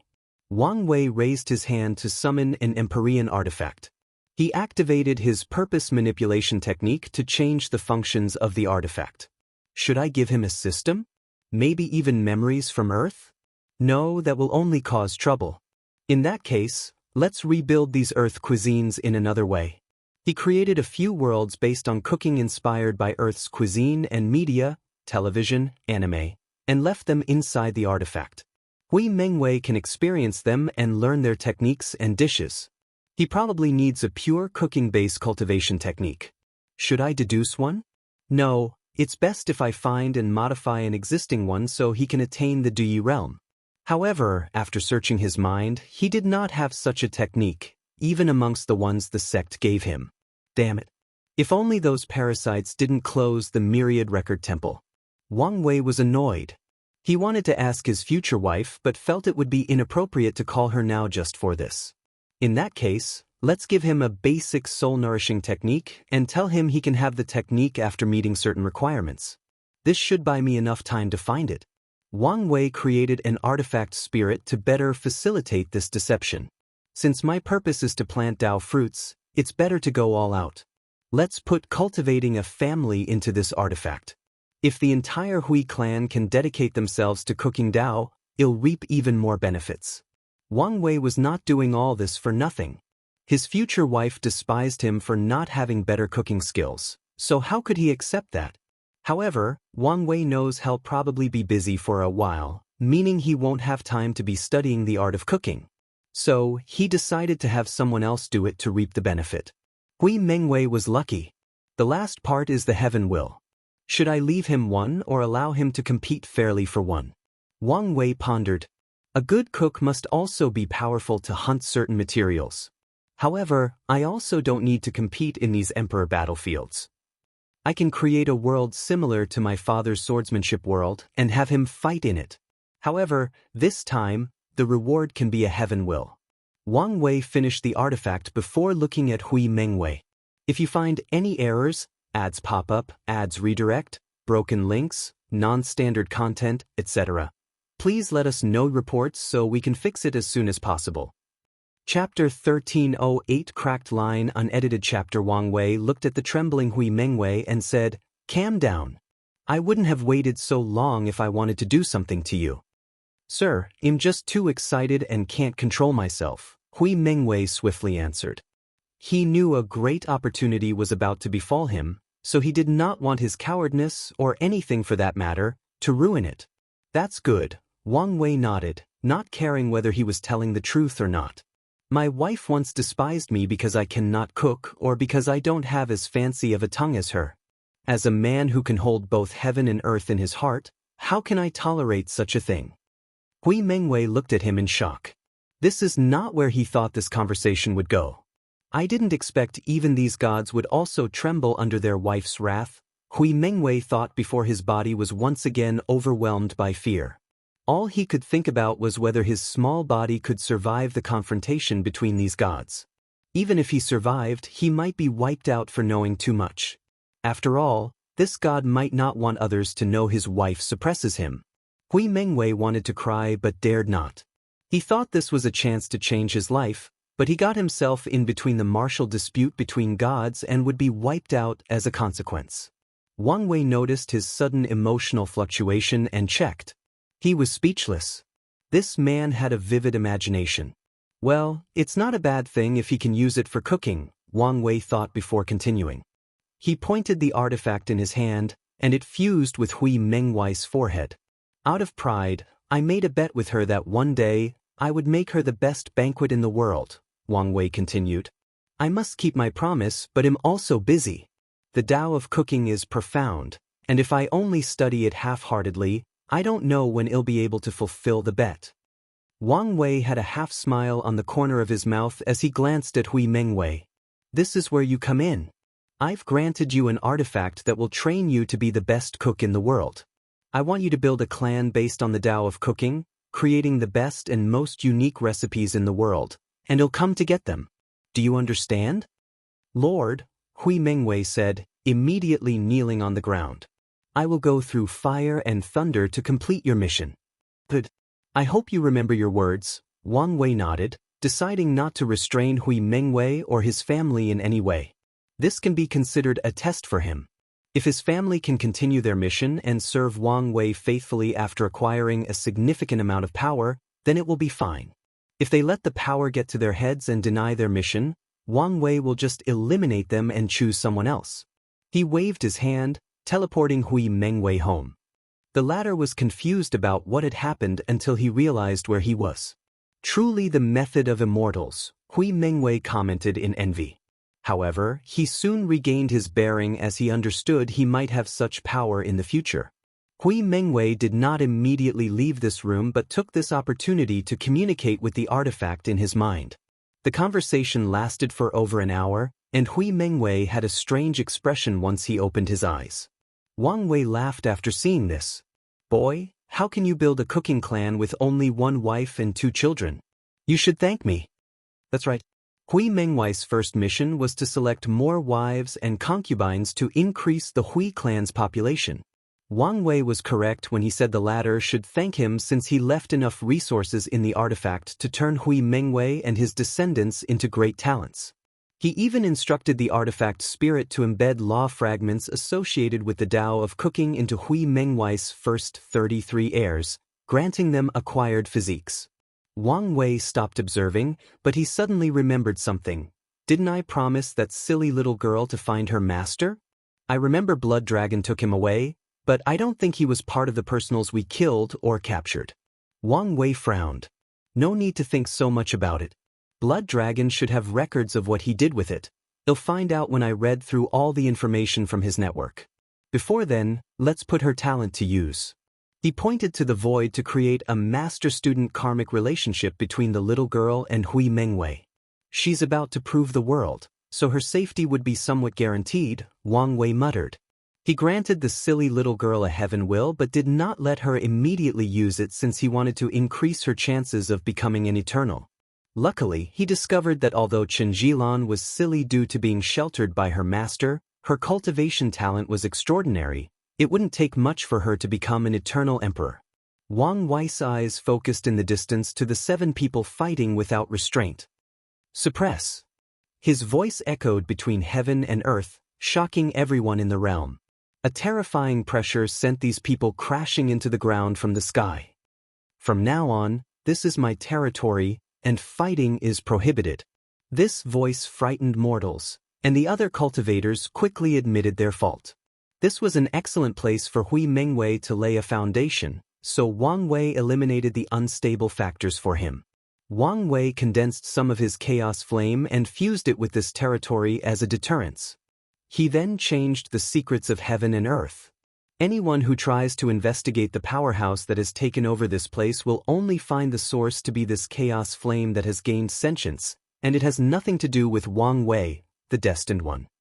"Boy, look how much effort I've taken to ensure your growth and prosperity.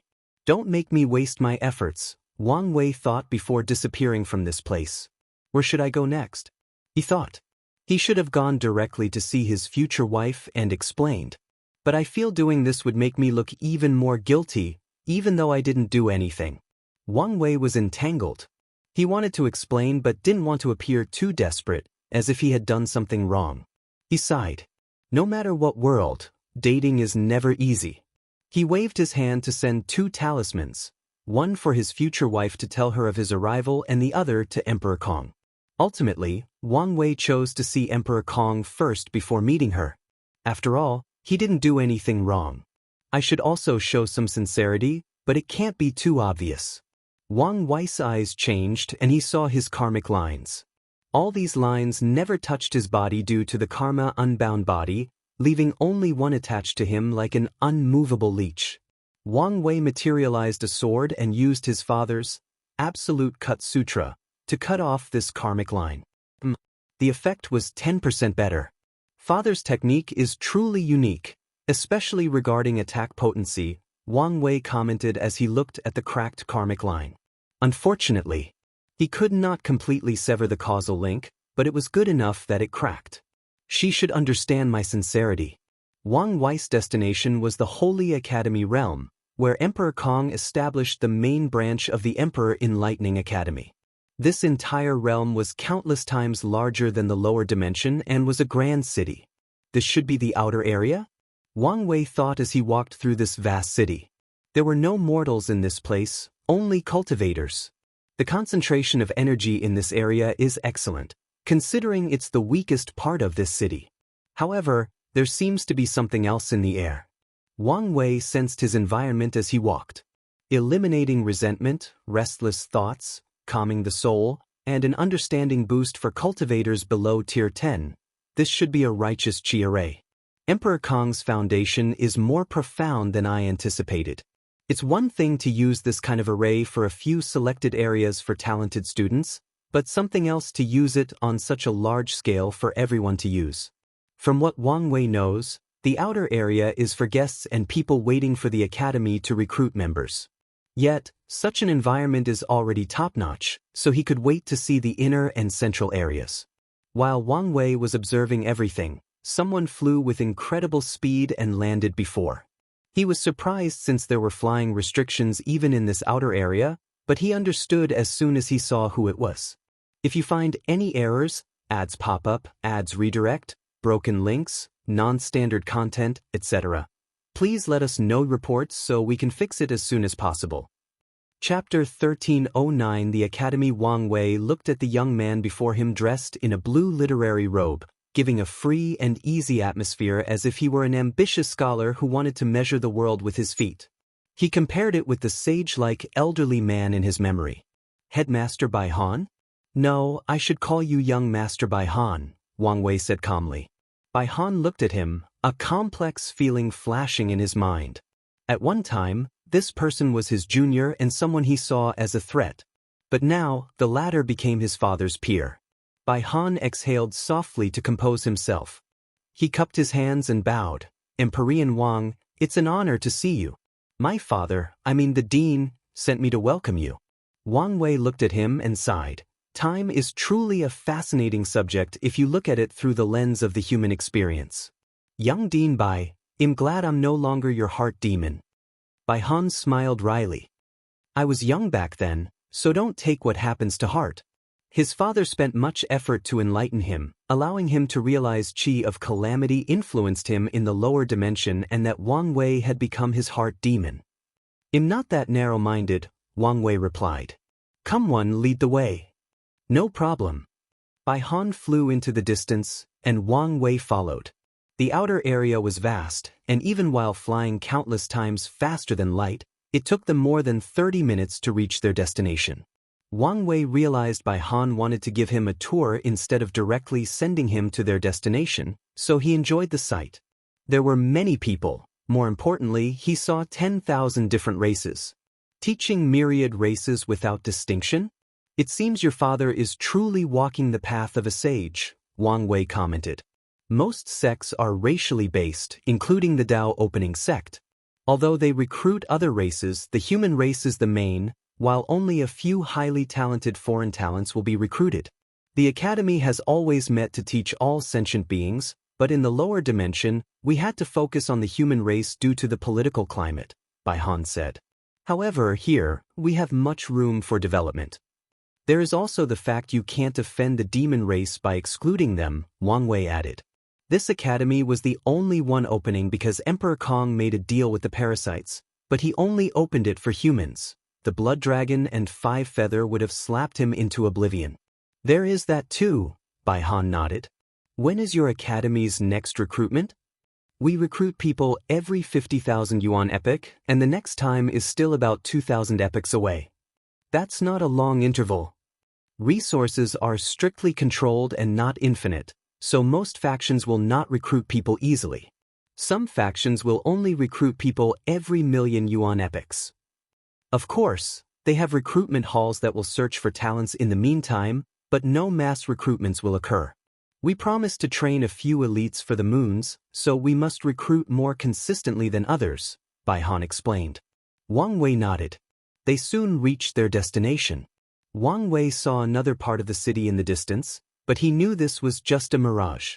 Then, like the academy in the lower dimension, Bai Han activated a token, and they entered another world where the inner area was located. The first thing Wang Wei saw were countless towers.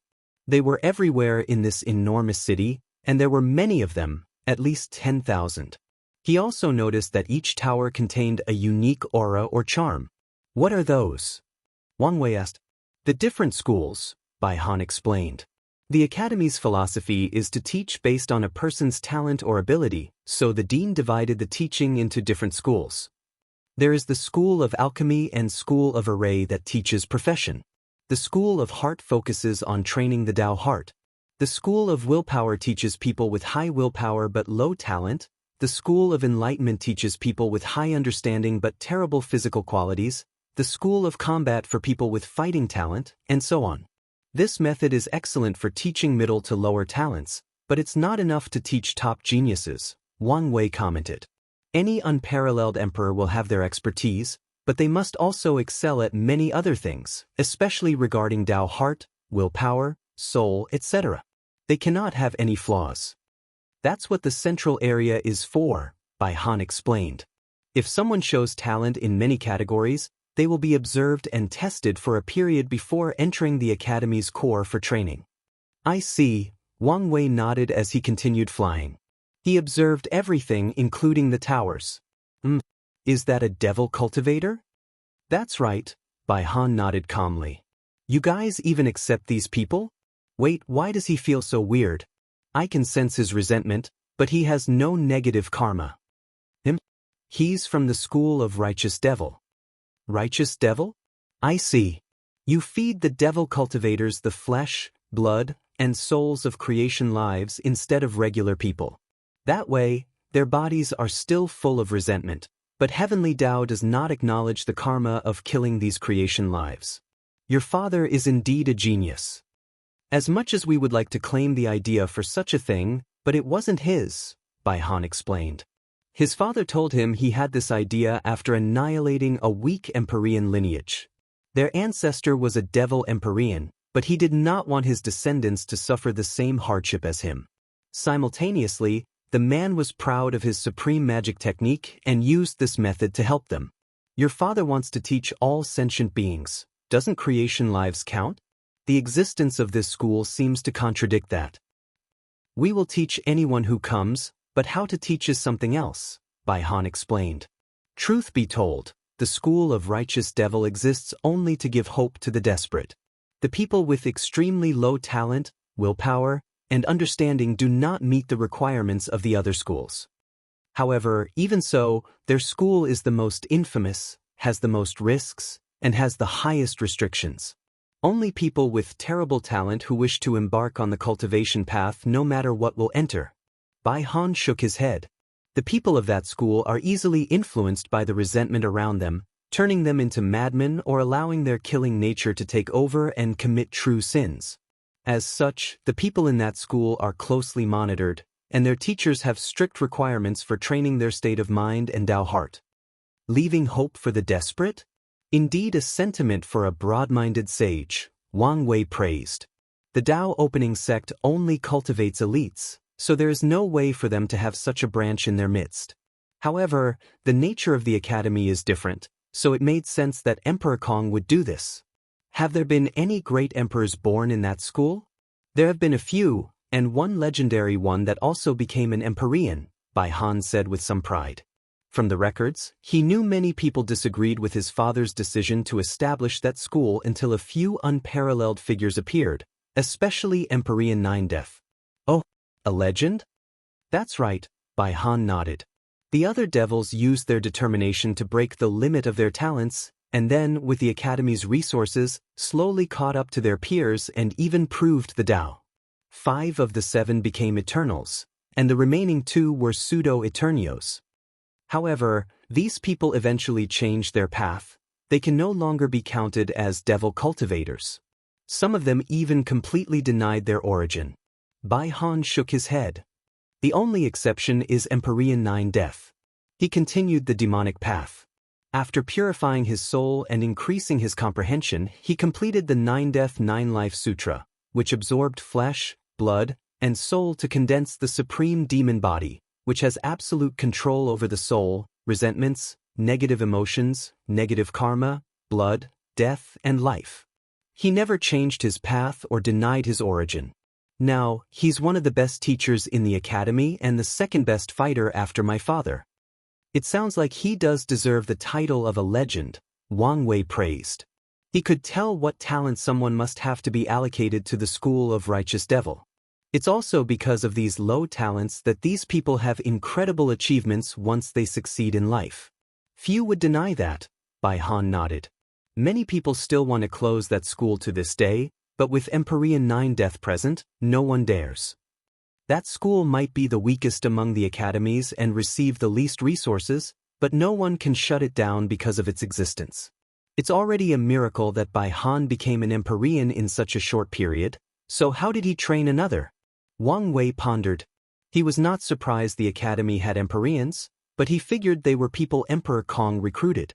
However, Bai Han said that the academy trained this man, and it sounded like he was not the only one. If you find any errors, ads pop up, ads redirect, broken links, non-standard content, etc., please let us know reports so we can fix it as soon as possible. Chapter 13:10 Heaven and Earth Wonders. Things weren't adding up. Unless Emperor Kong had found a few unparalleled geniuses compared to Wang Wei and had access to merit and numerous other resources that speed up cultivation, there is no way for him to have trained a few Empyreans for the academy, especially given how young it was. All the teachers with this cultivation level should have been people he recruited. Wang Wei remembered Emperor Kong's life from the sect's record. After ascending, he found a secret realm that allowed him to become an Empyrean in record time. Such an event brought him some fame, but for the most part, Emperor Kong was inconspicuous. After all, he was a loose cultivator with no background. Many factions invited him to join him, but he refused and disappeared from the world. It was not until about 300,000 yuan epochs ago that he appeared before the world and caused another sensation. All 7 moons and 2 suns supported him in reopening the academies and training talents for them. The reaction to the news varied. Most former academies hated him, while others thought he did an excellent job. After all, their role in this world is to teach, and in the current environment, Emperor Kong's existence has brought some hope to many sentient beings. The people from the lower dimension considered him a traitor for working with these people, while others gave him the benefit of the doubt. A few people realized he was not a simple man. It is possible to train an Empyrean in 300,000 yuan epoch, but only if a top paragon lineage poured their resources and cultivated someone without hesitation. Kong does not have this ability purely from a resources standpoint, Wang Wei analyzed. Another possibility is he cultivated these talents during his disappearance after becoming an Empyrean, but Bai Han's story showed these talents showed up during the academy's existence. Moreover, he should have been cultivating himself and planning for his reappearance. Where would he have time to train other talents? Where would he have the resources to spare to cultivate other Empyreans? The only explanation is time artifact, but is it that good? Heaven and earth are fair. The Emperor Path and Tao Path skipped countless steps by using the Heaven Will to gain access directly to the Grand Tao source, so there must be a way to balance them. Grand Tao makes it extremely challenging and time-consuming to understand the Tao laws and restricts the effectiveness of time formation. By my calculations, Emperor Kong's time artifact would be better than one created by a peak paragon of time Tao. When he used it, the effect was even better than the ones created by a primal paragon. Wang Wei was suddenly caught in an inspiration. Artifact that broke the limit. Effects reducing after use. A bright light flashed in Wang Wei's eyes. No way. This bastard wasn't lucky enough to find a wonder of heaven and earth. Wang Wei suddenly stopped, surprising Bai Han. Is something wrong? The artifact your father used to become an Empyrean at such record speed. It wasn't a wonder of heaven and earth by any chance, right? Bai Han looked at him, his facial expression changing faster than a chameleon. The former dean did not know what to say. By your reaction, I guess I'm right, Wang Wei replied. Damn it, why is this man so lucky? He was truly envious. Throughout the Chaos universe, artifacts are ranked based on what cultivation realm they have the most effect on. Supreme Innate and Supreme Chaos artifacts affects rank 11 and 12, and it's the same for Empyrean and Paragon artifacts. This rule also applies to Tao and Immortal artifacts. Their primary difference is how they are created and their innate characteristics. Innate artifacts are mostly created by heaven and earth, with a few refined by earth and heaven primarchs.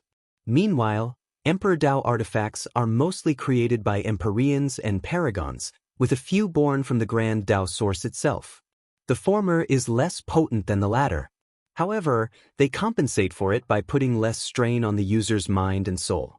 Additionally, innate artifacts cannot corrode a person's Dao like Emperor Dao artifacts.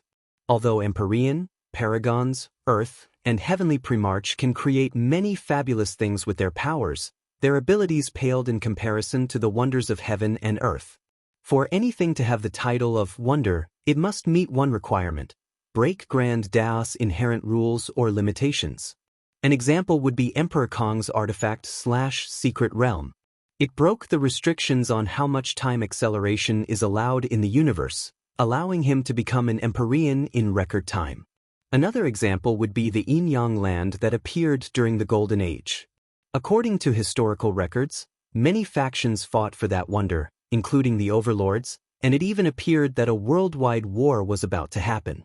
Luckily, someone found the ability of that wonder, which reduced the interest of many people. The Yin-Yang land broke the restriction on birth. Immortal tier cultivators of any path are too powerful and have an infinite lifespan on top of everything else.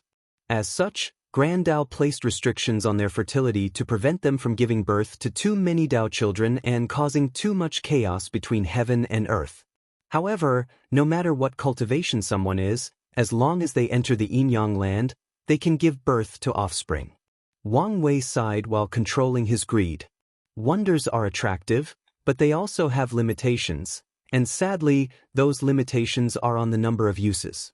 Most will disappear after only one time, while some will allow multiple users. However, once the usage passes the limit, the wonder will either disappear or the effect of breaking the limit will be gone.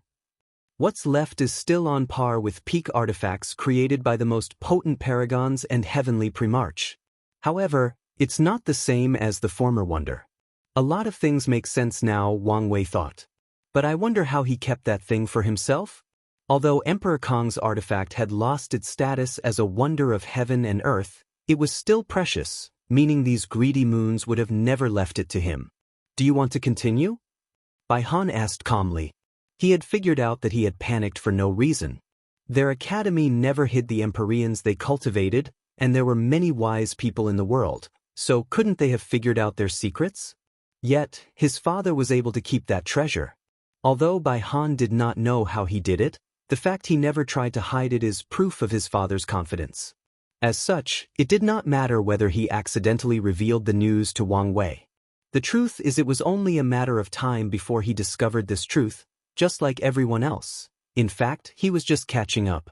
The two continued this tour, but Bai Han was mainly quiet, fearing he would reveal too much.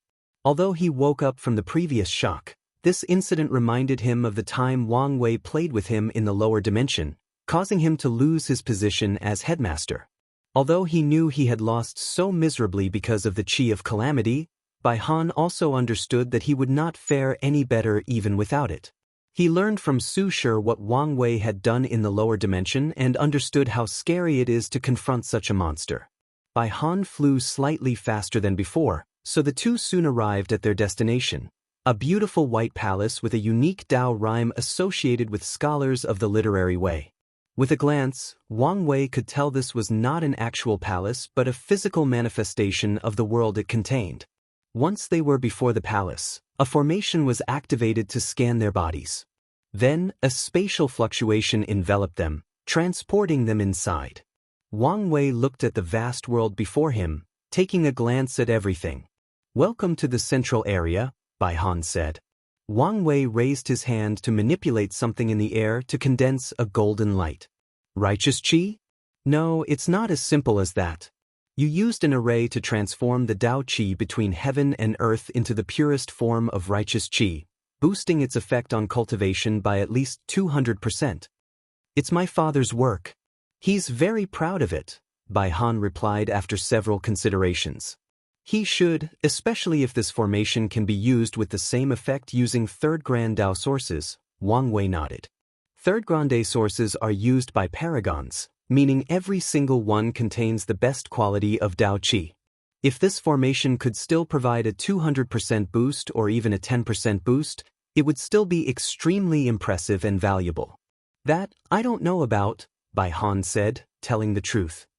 His father never told him anything about paragons or things of that level. If you find any errors, ads pop up, ads redirect, broken links, non-standard content, etc., please let us know reports so we can fix it as soon as possible. Chapter 1311 Meeting Emperor Kong. Wang Wei understood. Most factions will not tell their disciples matters higher than their cultivation. He was unique in the sense that he was already involved in things about transcendence while still a little mortal. What is your role in the academy? Wang Wei asked while observing the surroundings. Are you a teacher or a student? What about Su Shi and Lin Fan? I'm a first-class teacher, Bai Han said with pride. As for them, they are high-level students. First-class teacher? So, does that mean Empyreans are second-class, and Paragon will be third-class? Quite ambitious. What emperor is not ambitious, especially the ones who rose from the lower dimension, Bai Han replied. True that, Wang Wei agreed. What's the difference between students and teachers? Teachers' purpose is, well, to teach. Students are trained to be elders or guardians of the academy. They are the protectors and main fighting force. Does that mean students are the academy's future goon and the teachers are future deans? Wang Wei asked in a strange tone. Of course not, Bai Han immediately denied it. According to my father's rules, students can become teachers, and teachers can revert their status to students. The resources available to them are the same. The main difference between them is their focus. Students focus on their cultivation without worrying about training others or giving lectures. However, they must also take missions to contribute to the academy. Meanwhile, teachers cultivate by training others. Wang Wei understood the system. The literary way can increase its strength by cultivating students. As long as their students have specific achievements, let's say, proving the Tao and becoming emperor, they can receive feedback that can dramatically increase their strength and cultivation realm in proportion to how much they contributed to their students' success. It's not impossible for someone with low talent but is an excellent teacher to use the literary way to prove the Tao with a heaven will, but they must contribute immensely to their students' success or train multiple students and have a net positive influence in their accomplishment. Are there any requirements to become a teacher? Wang Wei. Yes, and there are a few, with the primary ones being that all teachers must condense their righteous qi or cultivate an auxiliary technique with the same effect. That's a wise move, Wang Wei praised. Righteous qi can give birth to literary talents, which vary based on the scholar's path. However, since the academy took the teaching path, all their condensed talents are biased toward that area. As such, it's normal for the academy's teacher to have skills that can help their students. A perfect example is Lin Fan's former teacher, who had the talent to create the ideal training plan for his students. There is also Bai Han's talent called preaching, which can drastically increase a person's understanding after listening to his sermon. Wang Wei chatted with Bai Han as he observed the environment. He saw numerous sights, teachers giving outdoor lessons, students hunting in the forest, and even finding fortunate encounters. He also noticed countless hidden dimensions in this world and guessed they were the Academy's training secret realms. I wonder if Emperor Kong has any decent secret realm to train the body. Should I ask him? Wang Wei thought. Forget about it. My future wife should have the best of the best. They soon reached their destination, a beautiful lake with a walking road directly connected to a small pavilion floating in the middle of the water. Please, Bai Han said, pointing to the path. His demeanor was that of a true scholar who follows etiquette. Thank you, Wang Wei nodded. Although he did not care for these kinds of customs, he would respect them since he was in someone else's place. Emperor Kong was standing with his hands behind his back, a small table and 2 chairs next to him. His black scholarly robe perfectly accentuated his sage-like face, overshadowing what modern people call middle-aged uncle charm. Fellow Taoist, I would like to once again apologize for missing our previous meeting. There is no need for that, Emperor Kong said with a gentle smile. Based on the previous situation, I might have cancelled the meeting. Emperor Kong was not just saying these words out of politeness. After the significant event that was the death of a paragon, he had much to do, so there was a high chance he would have cancelled on Wang Wei had the latter's people not sent words beforehand. "Thank you for your understanding. Please," Emperor Kong said, and Wang Wei sat down. "Do you want tea or wine?" Wang Wei's body visibly paused, and Kong, who was observing his every move, noticed. "Is something wrong? I've participated in many meetings and just realized people rarely offer wine. They usually directly give me tea. Now that I think about it, I also only offered tea." "Don't fellow Taoists like tea?" Kong asked. That couldn't be. He remembered the information stating that Wang Wei's favorite tea was called Longjua. People who don't like tea don't have a favorite. "That's not it," Wang Wei replied. It just dawned on him, hence his reaction. "I'll take the wine." "Good." Emperor Kong waved his hand to materialize 2 wine cups with a purple liquid.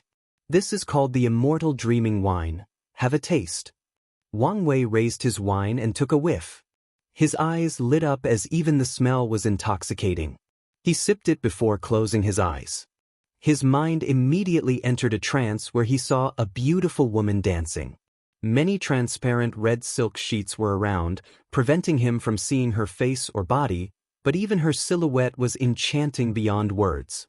Her dance was graceful and ethereal, like an immortal from the heavens not sullied by the rains and dust of the mortal world. He instinctively chased after the woman, but whatever he did, he could not catch her. Meanwhile, her dance became more elusive, less ethereal, and more teasing. Wang Wei soon reached the final silk sheet, and the dance finished. He hesitated briefly as he looked at the silhouette opposite him until he heard her voice, "Come." He removed the obstacle and finally saw the beauty behind. She had his future wife's face. She smiled at him and blew him a kiss. Then, Wang Wei opened his eyes from the dream. "What an immortal dreaming wine," Wang Wei praised. Emperor Kong chuckled. "Who did fellow Taoists see? It couldn't have been Miss Sun Junyao, right? I should ask you that question." "You just." "I'm a happily married man," Emperor Kong swiftly said. His wife was not pleased with his friendship with Sun Junyao, even after explaining countless times it was more of a business relationship, so he immediately ended this topic after realizing he could not get more information from Wang Wei about what happened that day. "What do you think of the academy?" Emperor Kong asked, changing the topic. "It's wonderful," Wang Wei replied sincerely. "I'm sure it's nothing compared to your sect," Emperor Kong replied humbly. "I wouldn't know," Wang Wei said as he sipped his wine. Unfortunately, he was conversing, so he had to cancel the dreaming effect. "However, I mean what I said. It's beyond impressive that you can build such a foundation in such a short time span." In this era, every faction was being weakened or destroyed, but the Emperor Enlightening Academy rose and prospered. This is due to Emperor Kong's years of planning, calculations, and ability to adapt to the situation. Emperor Kong smiled. Although he never showed it, he was indeed proud of his accomplishments. However, they were far from enough, so he constantly reminded himself that this was the beginning. "While you're here, I'll take this opportunity to thank you." "For what?" "For Su Shi, Lin Fan, and everything you did in the lower dimension," Emperor Kong explained. "The rise of the lower dimensions sect brought me tremendous luck blessing, and your presence even saved our academy." "Oh." Wang Wei understood the first part, but he had no idea what Emperor Kong meant by the latter. These people were unhappy with the prosperity of the academy, so they were planning on suppressing me, Emperor Kong explained calmly. "However, they soon were distracted by your presence to the point they'd forgotten. Then, before I had to do anything, the world changed drastically, and they entered the frontier. That's just a manifestation of your great destiny." Wang Wei did not take credit for this as he did nothing to deserve it. "Even if you don't accept this karma, I must still repay you for the others," Emperor Kong replied calmly. Su Shi and Lin Fan became the foundation of his academy, so the help Wang Wei provided to them formed a deep karmic debt. Kong understood the negative effect of not paying karmic debts, especially to a master of Karma Dao. He did not want anything to affect the academy's luck, so even if Wang Wei did not say anything or acknowledge it, he would find a way to repay the favor. That's fine by me, Wang Wei nodded. If you find any errors, ads pop up, ads redirect, broken links, non-standard content, etc., please let us know reports so we can fix it as soon as possible. Chapter 13:12. Do you plan to do it? Many people owe Wang Wei's karma, and he often goes out of his way to help people with the mindset of them owing a debt, which he plans to ask for repayment for one day. His mindset around this kind of thing is he'll do it to prepare for the future, but it doesn't matter if he never uses them. He sipped his wine, savoring the taste. He calmly looked at the beautiful lake, including the rainbow in the distance. By the way, why not change the academy's name to Empyrean Enlightening Academy? Do you want to keep the name forever? Or do you want to wait until you are qualified to call it Paragon Enlightening Academy? Paragon Enlightening? Emperor Kong muttered. That's a wonderful name, isn't it? Wang Wei glanced at him. Why do you sound like you're not satisfied enough? Wang Wei squinted. Could it be you're ambitious enough to want to take the name Dao Enlightening Academy? Emperor Kong waved his hand. I'm not that brave or stupid. He knew if he used the word Dao without being worthy, his sect's luck would instantly be ruined, leading to its eventual destruction. According to what Emperor Kong knows, only 2 factions have ever bore the title of Dao throughout the Eternal Ascension world's history. The first is from an era so long ago that it has been lost to history, and the other is the Dao Opening Sect. However, the Dao Opening Sect did not dare take this name before doing great, meritorious service to heaven and earth during the Devil Catastrophe. Before that, it was only called the Myriad Origin Sect.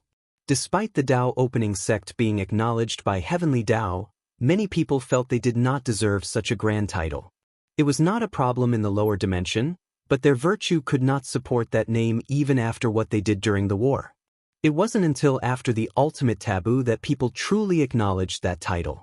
Qiyuan opened the Dao to the entire chaos universe by making the way of transcendence more accessible so the whole universe can accept the Dao Opening Sect having such a title in their name. So, what is it then? Wang Wei asked. Paragon is not the limit of cultivation, is it? Emperor Kong responded. An academy that trains Transcendent? Wang Wei chuckled. Ambitious indeed. Oh, fellow Taoist, do you think him over my head? Emperor Kong asked. I'll be frank, Wang Wei said after taking another sip. I believe, without a doubt, you can build an academy on par with the 13 overlords. However, I have not seen any signs that you have the potential to reach that realm. Is that so? Emperor Kong said calmly, showing no signs of being affected by Wang Wei's words. He sipped his own wine. I was under the impression you thought highly of that girl Su Shi. I do, Wang Wei admitted. However, I have divided transcendent potential into 3 levels. He did not continue talking but instead waved his hand to isolate the surrounding sights from prying eyes and put the surrounding cause and effect in disarray to prevent divination or calculations. The first class consists of people who have established a transcendent foundation. These are the people with the highest possibilities of achieving transcendence. Some can even be called transcendent seed, Wang Wei boldly declared. The transcendent foundation that Wang Wei is talking about is not just his perfect foundation and its effect. He's talking about people who have at least achieved the 9-extremity foundation and entered the taboo realm in at least one of the 3 immortal realms or have some of the essence of transcendence, like Sun Junyao. These people have a much higher chance of achieving half-step transcendence than everyone else. In that category, Wang Wei considered himself the best because of all his achievements, like Mortal Emperor, 10 Supremacy Foundation, becoming a Heavenly Emperor, and linking an entire era to his existence. All these things have contributed to his Transcendent Foundation. Transcendent Foundation? Emperor Kong asked with a serious look. However, Wang Wei only smiled but did not answer. The second category is the people talented and intelligent enough to create a method of transcendence, Wang Wei continued. There is a vast difference in this level as well. Some people only have a vague idea, some are already working on turning this idea into a reality, and ultimately, only a few will succeed. Emperor Kong swallowed the wine. The third level? He did not ask Wang Wei to elaborate further since he knew he wouldn't get much of an answer. The final level is where I placed you, Su Shi, and Lin Fan, Wang Wei explained. This level belongs to people who have the talent to achieve transcendence only if they receive an already made and completed technique.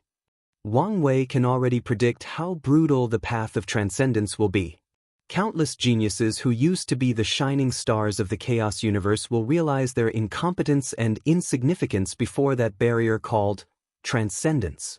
To be fair, you three masters and disciples have the potential to establish a transcendent foundation, if you know the requirements, Wang Wei continued. Additionally, I don't know enough about you to determine whether you can be classified in the second category.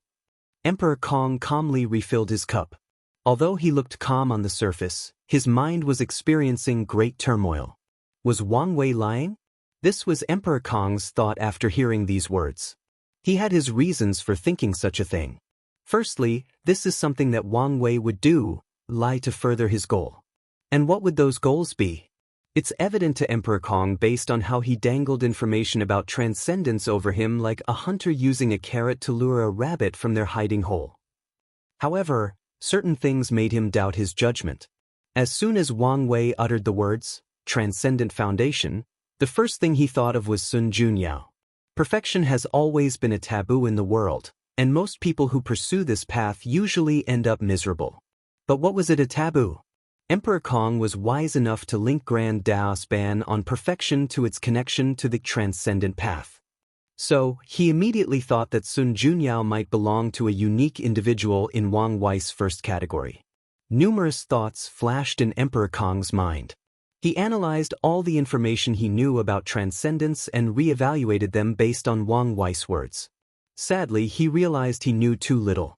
Emperor Kong sighed deeply. Our foundation is too shallow. He suddenly realized how much weaker his academy's foundation was compared to these top lineages who have cultivated countless peak paragons who have already started their journey toward the next realm. He instantly removed all his pride in building the academy to such a level. Although he always reminded himself that he had a long way to go, today's events showed how true these words were. Emperor Kong decided to take Wang Wei's bait. He knew he might have to pay a steep price, but getting his hands on such a valuable piece of information would be worth it. Fellow Taoist, he stopped as he realized Wang Wei was looking into the sky, and he finally sensed a mysterious aura, so he also raised his head. It seems I've said too much, and you're too weak to get involved in matters of this level, Wang Wei said calmly. Even with his preventive measures, he could only say so much. It's also possible that he could say so much because he took the previous measures. It seems so, Emperor Kong said, again feeling his insignificance. He sipped his wine and closed his eyes for a few minutes. Once he opened them, he had already adjusted his mindset. Wang Wei secretly nodded in acknowledgement. Although he purposely suppressed Emperor Kong's arrogance to control the rhythm of their conversation and ensure things favored him during later negotiations, he still appreciated how fast the latter readjusted and controlled his emotions. Fellow Taoist, is this the main reason you visited? Of course not, Wang Wei replied. My main goal is to ask you whether you're interested or plan on killing one of those parasites. If so, we can work together, or at the very least, come to an agreement so we don't target the same person. Killing a paragon? Emperor Kong uttered with squinted eyes. This is not something that anyone can do. Wang Wei looked at him and shook his head internally. He had many praises for Emperor Kong, but he also had one criticism. He talked like a scholar. He was never direct, his words were always ambiguous with any interpretations, and he stated his thoughts in a roundabout manner. Wang Wei did not know whether he talked like this with everyone or a tactic he used to deal with him. Regardless, it did not matter, he was now bored with it. Be direct and tell me what you're thinking, he said. If you find any errors, ads pop up, ads redirect, broken links, non-standard content, etc. Please let us know reports so we can fix it as soon as possible. Chapter 1381 Tribulations. Despite Wang Wei's words, Emperor Kong remained quiet. The situation was more complex than it appeared. His academy was too entrenched in the lives of the parasites, so he had to make his following decisions carefully. Additionally, he was extremely wary of the person next to him. If he were not careful, Wang Wei would sell him and have him count the money. I have to think about this carefully, Emperor Kong replied, once again giving an ambiguous answer. What an annoyance, Wang Wei thought. He realized another characteristic of Emperor Kong, extreme caution. He understood why. After all, the latter had to play a dangerous game of maintaining a balance with the parasites while secretly helping the rebellion. If one wrong move were made, everything Emperor Kong built would be instantly destroyed. Wang Wei looked at the sky, and his eyes became extremely profound. Have you heard of the endless tribulation era? Yes, it's the era before the golden era, Emperor Kong replied. Time Eater almost erased this world's history. He even used his chronospirit to block the river of time to prevent certain capable people from peeking at the past. Of course, such a method does not affect these top lineages, but it did disrupt everything and everyone else. I heard that era is our world's version of the null era, with civilization restarting, Emperor Kong added. He spent a lot of time and effort, and with Sun Junyo's help, he acquired much knowledge of the world's history. However, Emperor Kong's effort went as far back as the Golden Era, and he knew little about what came before. All sentient beings with intelligence have one thing in common, the desire for improvement or evolution, Wang Wei stated calmly. No one can escape this fact, including Grand Dao. He sipped his wine and emptied the cup. Emperor Kong waved his hand to refill it, breaking etiquette since he should have used a teapot. However, he did not care about that since he had a feeling Wang Wei was about to reveal some outlandish information again. Heavenly Dao also wishes to improve, and it happened in that era, Wang Wei continued. In the lower generation, during my generation, Heavenly Dao skipped your son's time to bring all the luck and destiny of that generation to mine, creating a prosperous era. Meanwhile, true Heavenly Dao did something even more extreme. 81 Tribulations, Wang Wei stated with shining eyes. During each tribulation, the eternal ascension world was ravaged by war, famine, and countless catastrophes, but each time they survived, civilization rebuilt itself, and the world's luck reached a new peak. Emperor Kong listened attentively while drinking. He compared what Wang Wei said with the information that he had, deducing what he said was the truth, what his motive was, and so on. Do you know what the final tribulation was? Wang Wei asked. Emperor Kong pondered briefly, the innate acquire war. You would think so, but no, Wang Wei shook his head. That war was the 80th tribulation and ended that era. Afterward, the human race became the protagonist of heaven and earth, and the eternal ascension world became one of the many worlds where acquired life is in the dominant position. It can also be said the world determines its position in the eternal battle between fiend gods, paragons, and heavenly primarchs. Wang Wei moisturized his throat. After the war, the world's luck reached an unprecedented height and entered the golden era. In some previous eras, it was common for the total number of paragon to be less than 3 digits. But at the peak of the golden era, all the overlords had at least hundreds of paragons, and some were in the thousands.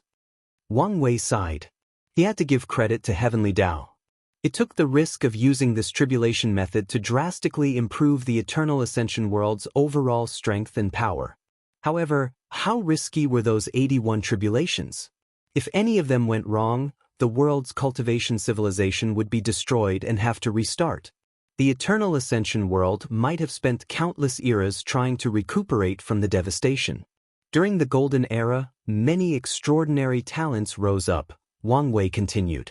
For example, my ancestor, Qiuan. He started the First Origin War, turning the myriad emperor world into the destiny center of the lower dimension. However, was this the only effect of that war? Of course not. The world's destiny also shifted from the aboriginals born in the upper dimension to the people from the lower dimension. How could the people from the other world communities allow Qiuan to bless his home world at the detriment of their own? The First Origin War should have ended with these people banding together to defeat the Dao opening sect and the others from the myriad emperor world. Yet, that's not what happened. The explanation for this is Qiuan convinced many people from other world communities to side with him, and the reward was what Wang Wei said, destiny shifting to them. After the war, More and more people from the lower dimension grew until they became the dominant force in the upper dimension. I suspect the first war was in preparation for the second origin war, Wang Wei analyzed. He had no definite proof of this matter, but he derived this conclusion after researching the historical text. Another extraordinary talent of that era is, of course, Empress Wu, and her situation is related to you, Wang Wei said, looking at him. What do you mean, fellow Taoist? Emperor Kong was genuinely confused. Many major events happened during the Golden Era, but the most significant is the Devil Catastrophe, the 81st and last tribulation. Emperor Kong squinted. Heavenly Dao went all out for this catastrophe. It even acted a little bit reckless by pushing the limit of that tribulation beyond the level of Paragon. Emperor Kong immediately remembered some of the rumors he had heard about the devil primogenitor, and his squinted eyes became even smaller. Heavenly Dao's risks paid off. The Golden Era survived the last tribulation, and the world's luck reached another unprecedented height. Qiyuan took this opportunity to launch the Second Origin War. He successfully opened the Transcendent path to the Chaos Universe and made the Eternal Ascension world the semi-destiny center of the universe. Emperor Kong frowned. What does this have to do with Empress Wu and me? Yes, I'm getting ahead of myself, Wang Wei said. By the end of the Devil Catastrophe, the status of the 13 Overlord was already established. The Grand Sect Alliance, the Tao Opening Sect, the Myriad Clan Union, the Limitless Exchange Hall, the Tao Beginning Palace, the 10,000 Buddha Haven, the Great Qin Kut, the Premarch Origin Temple, the Tribal Sacred Mountain, the Sword Path League, the Skill Tao Association, and the Divine Faith Heaven.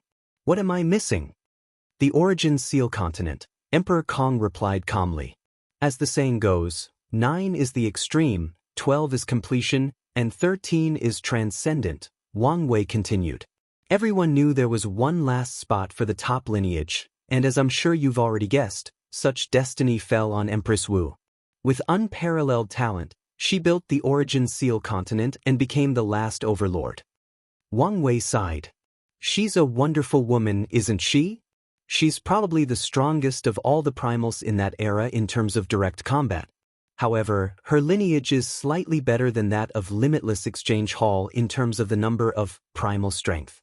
In terms of foundation, such as the number of paragons, empyreans, and middle-level cultivators, she's undoubtedly the weakest. You can guess the reason, right? She's too young, and her foundation is the weakest, Emperor Kong replied with a sigh. That's right, Wang Wei nodded. Her rise was only during the middle to late stage of the Golden Era. No matter how wonderful she is, it could not change this fact. Wang Wei looked at the sky, especially the sun. There used to be 7 moons and 2 suns in the sky, but they were now gone. Heavenly Dao has already planned everything, Wang Wei said with a deep voice. It knew Qiyuan's methods could only summon these inferior, banned, and flawed methods of becoming half-step transcendence. Ban? Who can ban these methods? Emperor Kong thought, his heart shaking. Why am I so stupid? Of course, it's Grand Dao. So, that's why that event became the ultimate taboo. Heavenly Dao knew how prideful these people from the Golden Generation were, so how could they accept such flawed methods? Wang Wei continued. So, it selected a few people.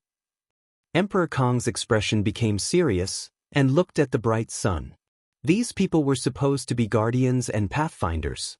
They were supposed to protect the world while the others recuperated from the damage of the ultimate taboo. When the time was right, everybody would work together to perfect the method and open a new era. Wang Wei was not spouting nonsense. Maitreya was one of the most brilliant talents of the Golden Era, ascending to the position of Prime Buddha and controlling the 10,000 Buddha Haven, which became the origin and head of all Buddhist factions in the world. How could such a person not be arrogant? How could such a person accept becoming the weakest type of half-step transcendence? Wang Wei doesn't know much about supreme unity, but his situation was probably similar. Can you guess where this story is going? He asked. The Guardians turned into usurpers, Emperor Kong sighed. They changed the trajectory of their and the world's fate, destroying the advent of the new era. Destroy? More like delay, Wang Wei chuckled. Heavenly Dao has great ambitions, and it's been planning for so long. Wang Wei had his suspicions about Heavenly Dao after hearing what happened with Wu Hong and the Curse Master.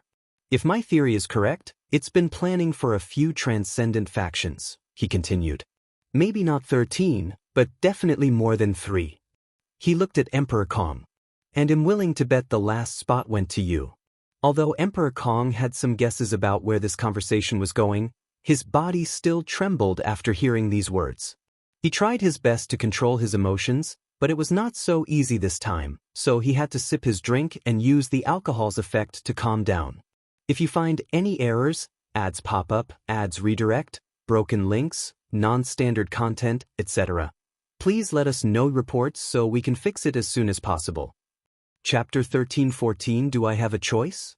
Unedited chapter. The Destiny of a Transcendent Faction? Who does not want such a thing? Destiny and luck are two of the Supreme Tao, meaning that as long as Emperor Kong played his cards correctly and made no severe mistakes, he was destined for success. However, the latter could not care about any of that. On the contrary, an overwhelming fear rushed from his mind into his toes. Emperor Kong knew the severity of this kind of news.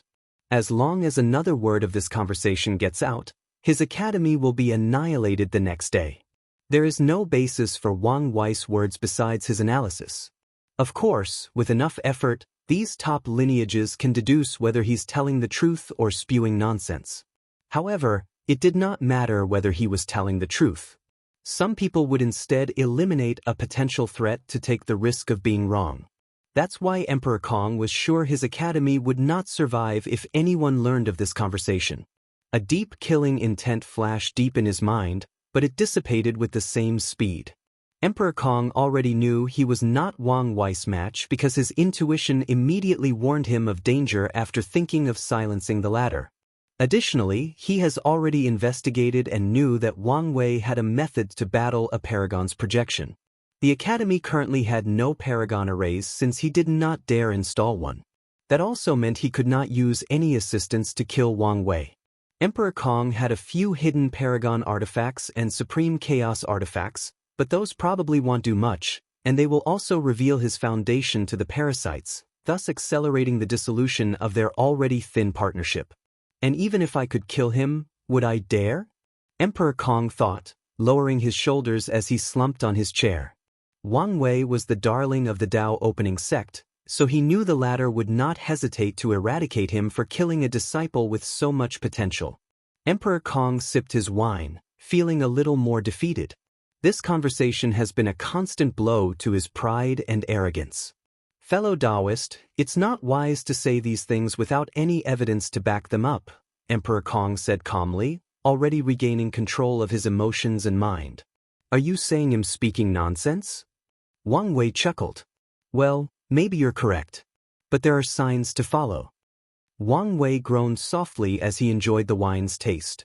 Even with the effect, this wine was top-notch due to its taste. If not for my appearance, the destiny to end this era should have been yours. Emperor Kong wanted to swear as this man had said another outrageous thing. Heavenly Dao's original plan was to use this destiny for you to destroy these parasites and plunder their resources to increase your academy's foundation. By the time you fulfilled your destiny, you would have been a paragon, and the academy would have had a foundation closed and maybe even on par with overlords. Then came the next step of this plan, the Grand Sect Alliance. Emperor Kong's heart again trembled as he remembered a conversation with his two favorite disciples 3 million years ago. The plan was already set in motion in the lower dimension during Lin Fan's Supreme Outlaw trial. Wang Wei continued, his eyes brighter than the stars and containing the truth of the universe. There were 2 outcomes from this trial. Lin Fan passes, kills Su Ya, and forges enmity with the upper dimension Yin Moon Palace for preventing them from completing their book. Or, he fails, passes his power to Su Shi, and she inherits his vendetta and eventually kills Su Ya. No matter what, your academy will forge enmity with the Yin Moon Palace, leading to an all-war with the Grand Sect Alliance. Under normal circumstances, you would have no chance of winning against them, but the current era would have provided the perfect opportunity. All the paragons from the Grand Sect Alliance require time to heal from the ultimate taboo and cannot immediately return to their peak. With your Paragon realm strength and the Academy's deep foundation from the parasites, you can eliminate them and finally have the foundation of a true overlord. What's next isn't hard to guess, is it? You only need to work hard and prepare to use your destiny to become a transcendent faction. Wang Wei looked at him with a smile. Heavenly Tao has laid out everything for you. Aren't you lucky? Emperor Kong was speechless. If he previously only believed 40% that Wang Wei was telling the truth, his faith had now increased to more than 70%. He had long determined his academy had inherited an extraordinary destiny. After the conversation with Su Shi and Lin Fan about Su Ya and their hatred, Emperor Kong thought his destiny was about taking luck from one of the 13 overlords. However, he never considered eliminating the Grand Sect Alliance. He did not think he would have such power, at least not for a long time. His previous thought was that he would eliminate the Een Moon Palace, which would weaken the Alliance's luck and destiny. As such, he's been planning how they could quietly eliminate Su Ya and even blame another member of the Alliance for creating internal strife. While the Alliance was distracted, he would target one of the weaker overlords and take their spots once his academy reached a certain level. But now, Wang Wei told him he might have to fight the most powerful of the 13 directly. In fact, if you consider Lin Fan's subtle connection to the Chaos Demon Gods, your academy has, well, quite the exciting road ahead. Wang Wei chuckled, not hiding the schadenfreude in his voice. Honestly speaking, even if you don't take any of the things I said to heart, your academy's situation is in a terrible spot, Wang Wei continued. In the eyes of many people, you're considered a traitor, one of the oppressors. Your secret work with the rebellion and the resentment purification will buy you many points. Still, if you don't do something else, your academy's reputation will be tarnished by the time the new era arrives. Additionally, some people will still consider you a traitor. They'll use this as an excuse to further tarnish your name and reputation before rallying more people to eliminate you. Emperor Kong knew what people he was talking about, the former academies. All these people were forced to close their doors while he was the only one left open. Such an act already created countless resentment towards him. All the top academies are part of the Grand Sect Alliance, or they have a deep connection with it, Emperor Kong, realizing how deep this conspiracy went. The best move for you to make to survive the next era is to openly oppose these people and, better yet, kill at least one of them, Wang Wei continued. So, what do you think, fellow Taoist? Want to work together? Do I even have a choice? Emperor Kong thought, almost rolling his eyes. He knew the Academy's current predicament better than anyone else, and he's been thinking, planning, and waiting for many years to decide their next move.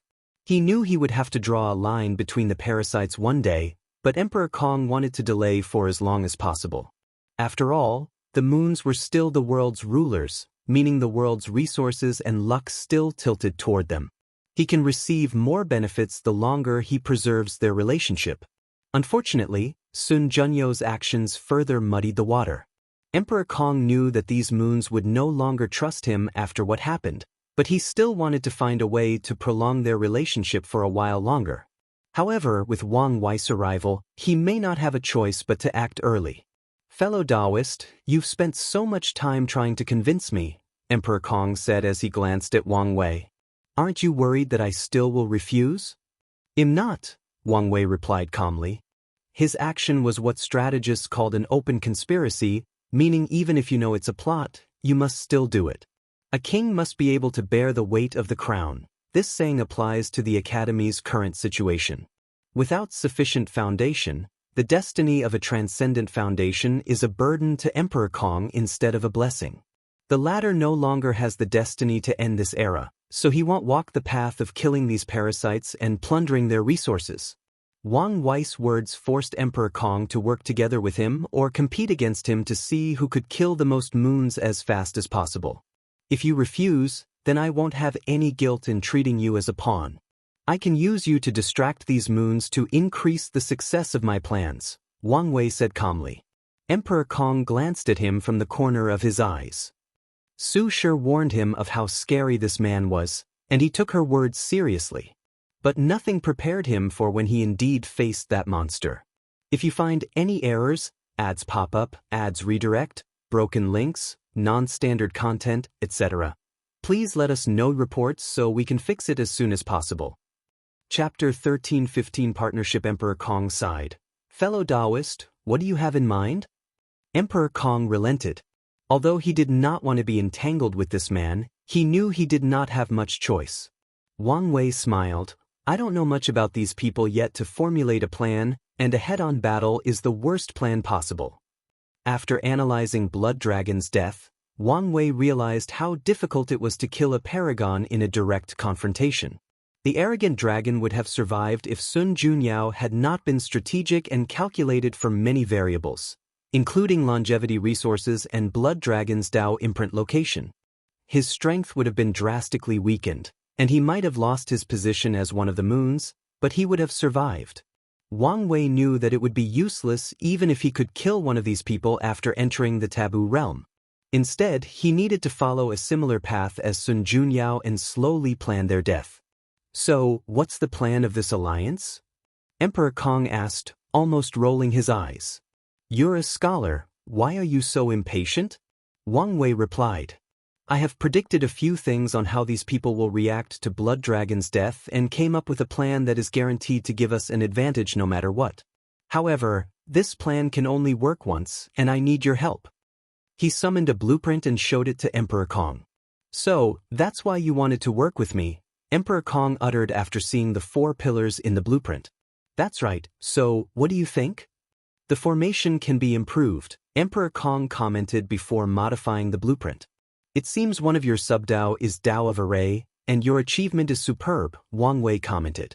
At a glance, he could tell that Emperor Kong used his Dao, transformation, as the philosophical core of his array path. He probably strives to achieve all transformation with his array Dao. He did not fuse array Dao into his transformation Dao but used it as a supplement. They work together, forming the perfect synergy. That's a unique path. But what's the purpose of doing this? It would be better for Emperor Kong to fuse Array Dao with his transformation Dao, making it more unique and flexible, yet he separated them. Is he trying to use the harmony between the two to turn the Array Dao from sub-Dao to primary Dao? If that's true and he succeeds, he'll have to raise my evaluation of him. No one can have 2 primary Daos.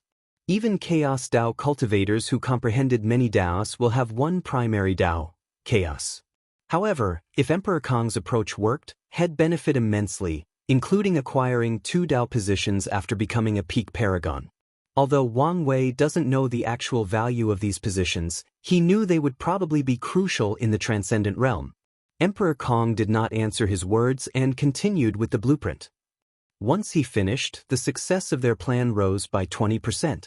I'm glad I chose you as a partner, Wang Wei praised. Although he was going to ask his brilliant wife to help with this formation, now he might not need to. Could Wu Hong further improve this formation? Of course. However, Emperor Kong's method has already reached the limit of their realm.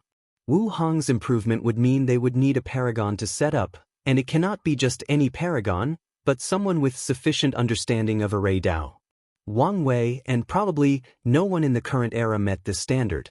Luckily, strength was not the primary source of power in this array. Emperor Kong might have cared or accepted this compliment if this had happened before, but he was not in the mood for such a thing. You know this is not enough for your plan to succeed? I know, that's why I need your help to find another sage of merit, Wang Wei said. I know someone, but he's only an emperor and has condensed a first-level golden body of merit. In fact, it would be better if we could find 2 more Empyreans with a second-level body. This is your plan, why are you asking me? Emperor Kong asked in annoyance. I know you must have a way, Wang Wei rebutted. He had calculated that Emperor Kong had this kind of connection. I know 2 people, Emperor Kong admitted. Both Empyreans, but one with a first and the other with a second-level golden body of merit. That's even better, Wang Wei said. Although he knew Feng Heng would give him face and participate in this plan, his cultivation was too weak and might increase the plan's variable. I can convince them to help, but you must bear the karma for their help, Emperor Kong said. These people were sages, and Wang Wei's plan was actively putting them in danger. If something went wrong and someone had to bear responsibility, Emperor Kong did not want to be the one. After all, such karma is the kind that can ruin a person's luck. The death of any sage is not a joke. It's fine, Wang Wei replied. He did not care. His karma-unbound physique was not a joke. Although the death of a sage was enough even to affect him, there was still some protection. Additionally, he was also a sage, granting him another level of security. So, he'd be fine if he did not directly kill or scheme against these sages. In fact, he'd prefer that something went wrong so these parasites could take the blame. Of course, he was not stupid enough to scheme in the back to ensure that happens. He knew when to mess around and when not to. Sages are a protection class, meaning Heavenly Tao does not mess around. Since Wang Wei was not sure to hide his actions under the latter's noise, he wouldn't do something so stupid. Emperor Kong looked at him. Is there anything else? Is this a hint that I'm no longer welcome? Wang Wei thought, his lips almost twitching. No, that's it for now. That's good. Emperor Kong nodded before handing him a talisman. Contact me if there is more. The sign that you're no longer welcome was written on this man's face, so Wang Wei could only sigh. Well, it's time to take my leave, Wang Wei said as he stood up. One last thing, can fellow Taoist give me some more wine? Emperor Kong summoned a space ring that contained 10,000 large jars of the Immortal Dream wine. This wine did not affect cultivation and was classified as entertainment, making it not as valuable as one would think. Of course, not as valuable is comparing it to whom. Some poor Empyreans probably cannot buy more than 100 jars. Wang Wei took the space ring. Thank you, fellow Taoist, for entertaining me. Say hi to Su Shi and Lin Fan for me.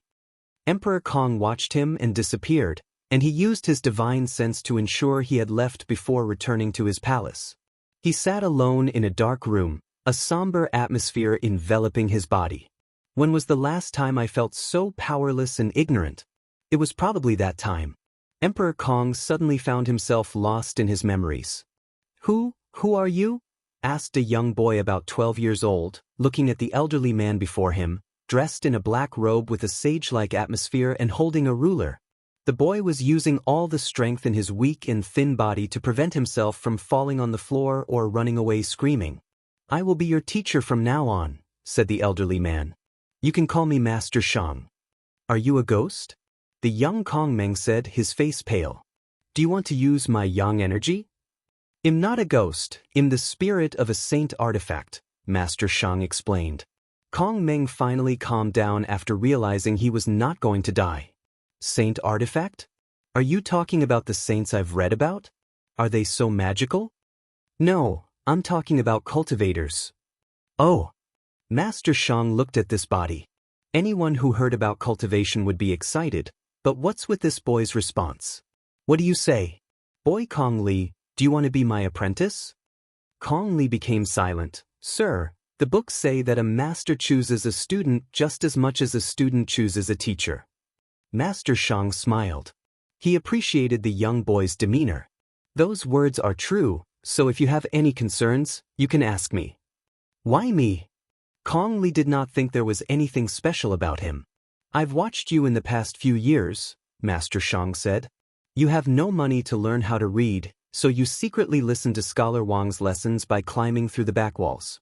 Your mind is sharp, and you quickly learn the characters, but had no money to buy paper and ink to practice calligraphy, so you use tree branches and practice in the dirt and sand. Due to your poor background, no one wants to take you as a disciple, but that did not dissuade you. You help scholars with their baggage, clean their houses, and repair their clothes and shoes just for an opportunity to learn. You save every penny you make, even forsaken meals, just to buy books. Those people looked at you with disdain, beat you up, cursed at you, and even spit at you, thinking your efforts were in vain and you would amount to nothing. But you never give up. Your desire to pursue knowledge and improve yourself is something many of the sages you've read about do not have. Those qualities are why I chose you. Kong Li had tears in his eyes. He was an orphan, and before dying, he promised his adopted mother that he would become a scholar to bring glory to their family. However, no one believed him. No one was willing to help or give him a chance. Even worse, no one acknowledges his efforts. Disciple Kong Li has seen the master. He knelt on the ground, bowing deeply. Good boy. Master Shang waved his hand to lift him up. From now on, you're my disciple, and I'll give you the courtesy name Meng.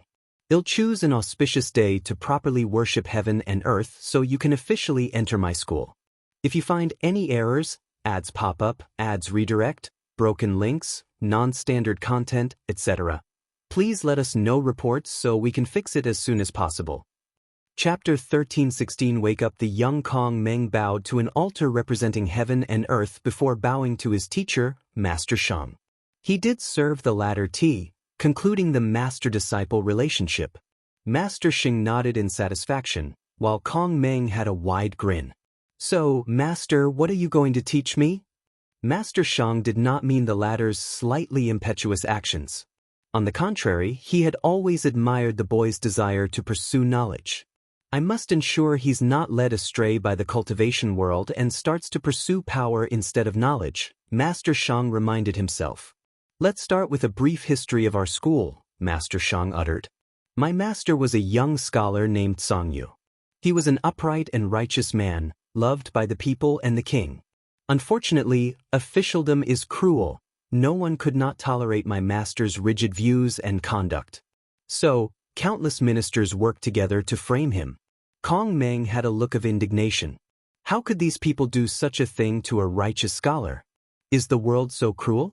No, Kong Meng had seen the world's cruelty, but he thought this resulted from poverty in this small town. He thought a place like the dynasty's capital would be a bright place full of sages and men worthy of respect. Master Shang noticed his apprentice's emotional fluctuations. Truthfully, he told him their school's origin to eliminate this young boy's naivety. He even plans to take him around the world to truly experience the darkness of the world. Of course, he'll also show him the light. As I said, the king loved my master, Master Shang continued. So, he secretly let him escape. The master was blessed by fate and soon had a fortunate encounter and started his cultivation journey. He retreated for decades, hoping to return to the dynasty with newfound strength and rectify his name. As he should, Kong Meng nodded with a clenched fist. Unfortunately, by the time he returned, the king had fallen, and the dynasty had already collapsed with countless warlords fighting for powers. The master wanted to support the remains of the royal family to re-establish the dynasty, but another competing group had already massacred them. Master Shang sipped his tea, taking this moment to allow his young apprentice to digest his words. The master felt lost, so he returned to the cultivation world. However, that side was also not peaceful. The human race and the myriad emperor world as a whole had suffered tremendously at the hands of the devil race, leaving the cultivation world full of hatred, resentment, and cruelty. The master grew ambitious, wishing to use the literary way's ideas of rule, etiquette, righteousness, and respect to establish peace throughout the world. Master Shang secretly shook his head. His master's ambitions were too grand. In fact, he was extremely conservative with his words. His master directly wanted the literary way to dominate the world, even overwhelming Taoism, the sword path, and many other schools of thought. Sadly, his talent could not bear his ambitions. He died during his supreme realm tribulation. Master, don't worry. I promise to fulfill the Grand Teacher's ambitions, Kong Meng promised. No need for that, Master Shang said. He knew that even if his apprentice could become an eternal emperor, he could not make the literary way the dominant school of thought in the world. Such a goal requires countless generations of success. Even then, the chances of success were not high. You can form your own path, goal, and ambition, Master Shang said. As for how far you can go, that'll depend on you and fate. I understand, Kong Meng nodded. Master Shang waved his hand to summon 3 things.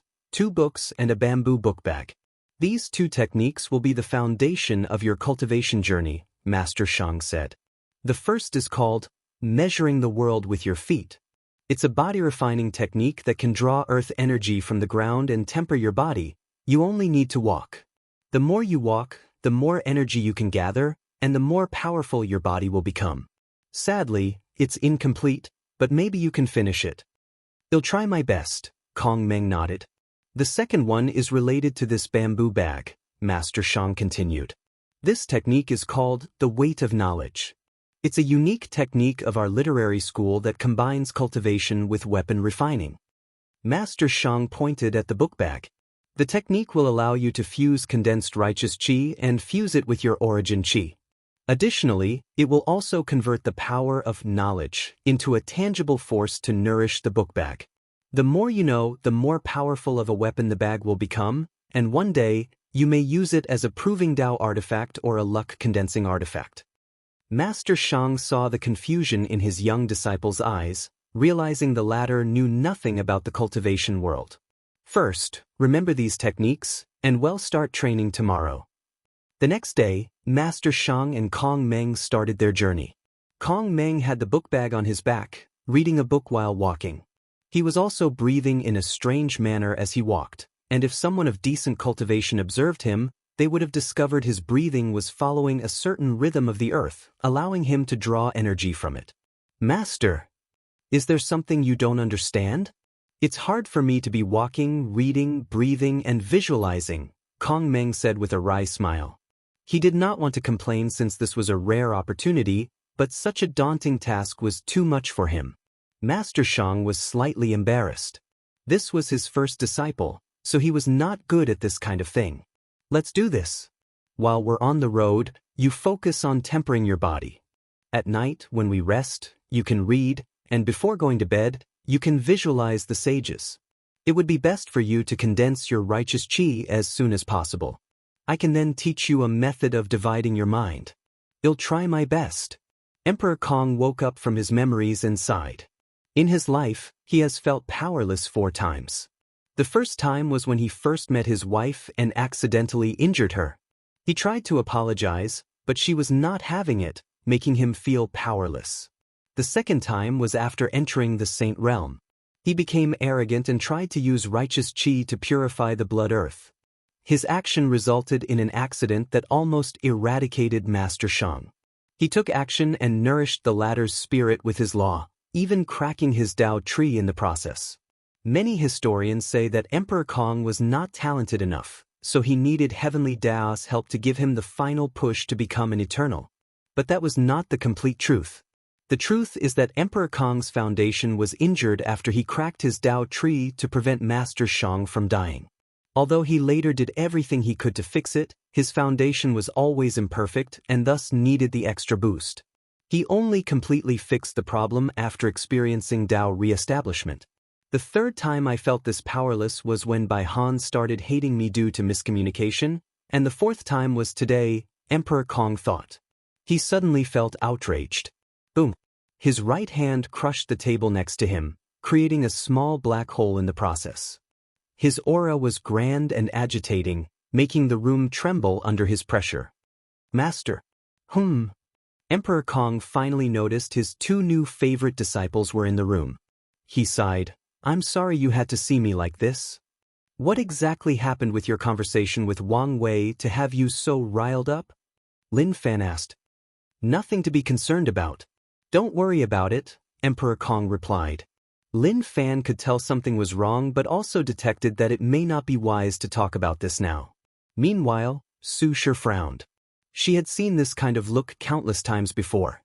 The anger and frustration of having your pride and arrogance trampled on, the subtle fear mixed with respect and reverence, followed by envy and jealousy, she had seen countless times in the heavenly court. She sighed, Master, the last thing you can do right now is to let Wang Wei's rhythm affect you. Emperor Kong looked at her. I've seen him doing it countless times. He'll use his words to beat you down, suppress your arrogance, and corner you until you agree with him or he destroys you. The trick to his methods is the mindset and rhythm. He has conditioned your mind to work in a certain way, making you overlook things and, more importantly, make you predictable. What you need to do now is break the mold he placed you in. Replay your conversation from a bystander standpoint. Analyze every word, action, micro-expression, intonation, and even the way he breathes. Analyze everything to see if you miss something and break away from the shackles he placed in your mind. If you find any errors, ads pop up, ads redirect, broken links, non-standard content, etc., Please let us know reports so we can fix it as soon as possible. Chapter 1317 Compensation. Emperor Kong felt a jolt in his mind after hearing these words. He felt embarrassed that his apprentice had to remind him, but he was glad she did. He exhaled deeply and nodded in approval to her before closing his eyes. Su Shi sighed in relief after seeing this. She knows how capable her master is. With his intelligence, he was more than capable of competing with Wang Wei. He might even win some battles. Since the lower dimension, she's been studying Tao overlords, trying to understand who they were and what made them so terrifying. The conclusion she deduced was the outlaw trial. On the surface, this trial was to test whether these people were worthy to wield these innately potent Daos, but that was far from the truth. However, Su Shi did not believe these words. The idea of wielding laws is only a bait Grand Tao used to attract these overlords. Most of them are arrogant and prideful, thus usually choosing these super Daos. The core of the outlaw trial is to mold these people into the monster they are. Under the pressure of death and having no choice but to rely on their intelligence to survive, the Tao lords and overlords are slowly and methodically transformed into the ultimate schemers, strategizers, and manipulators as they fight for their lives in a chess game against heavenly Tao. To have the slightest chance at survival, they must be flawless.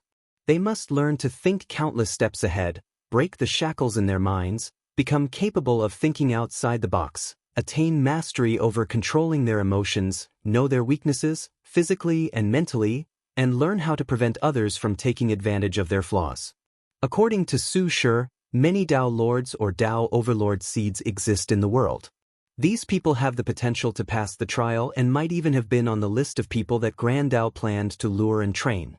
However, these people made different choices, choosing non-outlaw Daos. His master was one of them. These seeds can become as terrifying as the Tao overlords without the trial. However, this usually requires an extremely long period of training. Without the trial, they must mold themselves into that monster. Of course, the process was not easy, especially the one about removing the cognitive blockade of the mind. Most of these seeds might spend the rest of their lives without succeeding or barely succeeding. Compared to the direct advantage of passing the trial, the slow and steady approach was less effective. Lin Fan looked at his wife. He knew she was studying Wang Wei's behavior, but he did not expect her to know him so intimately.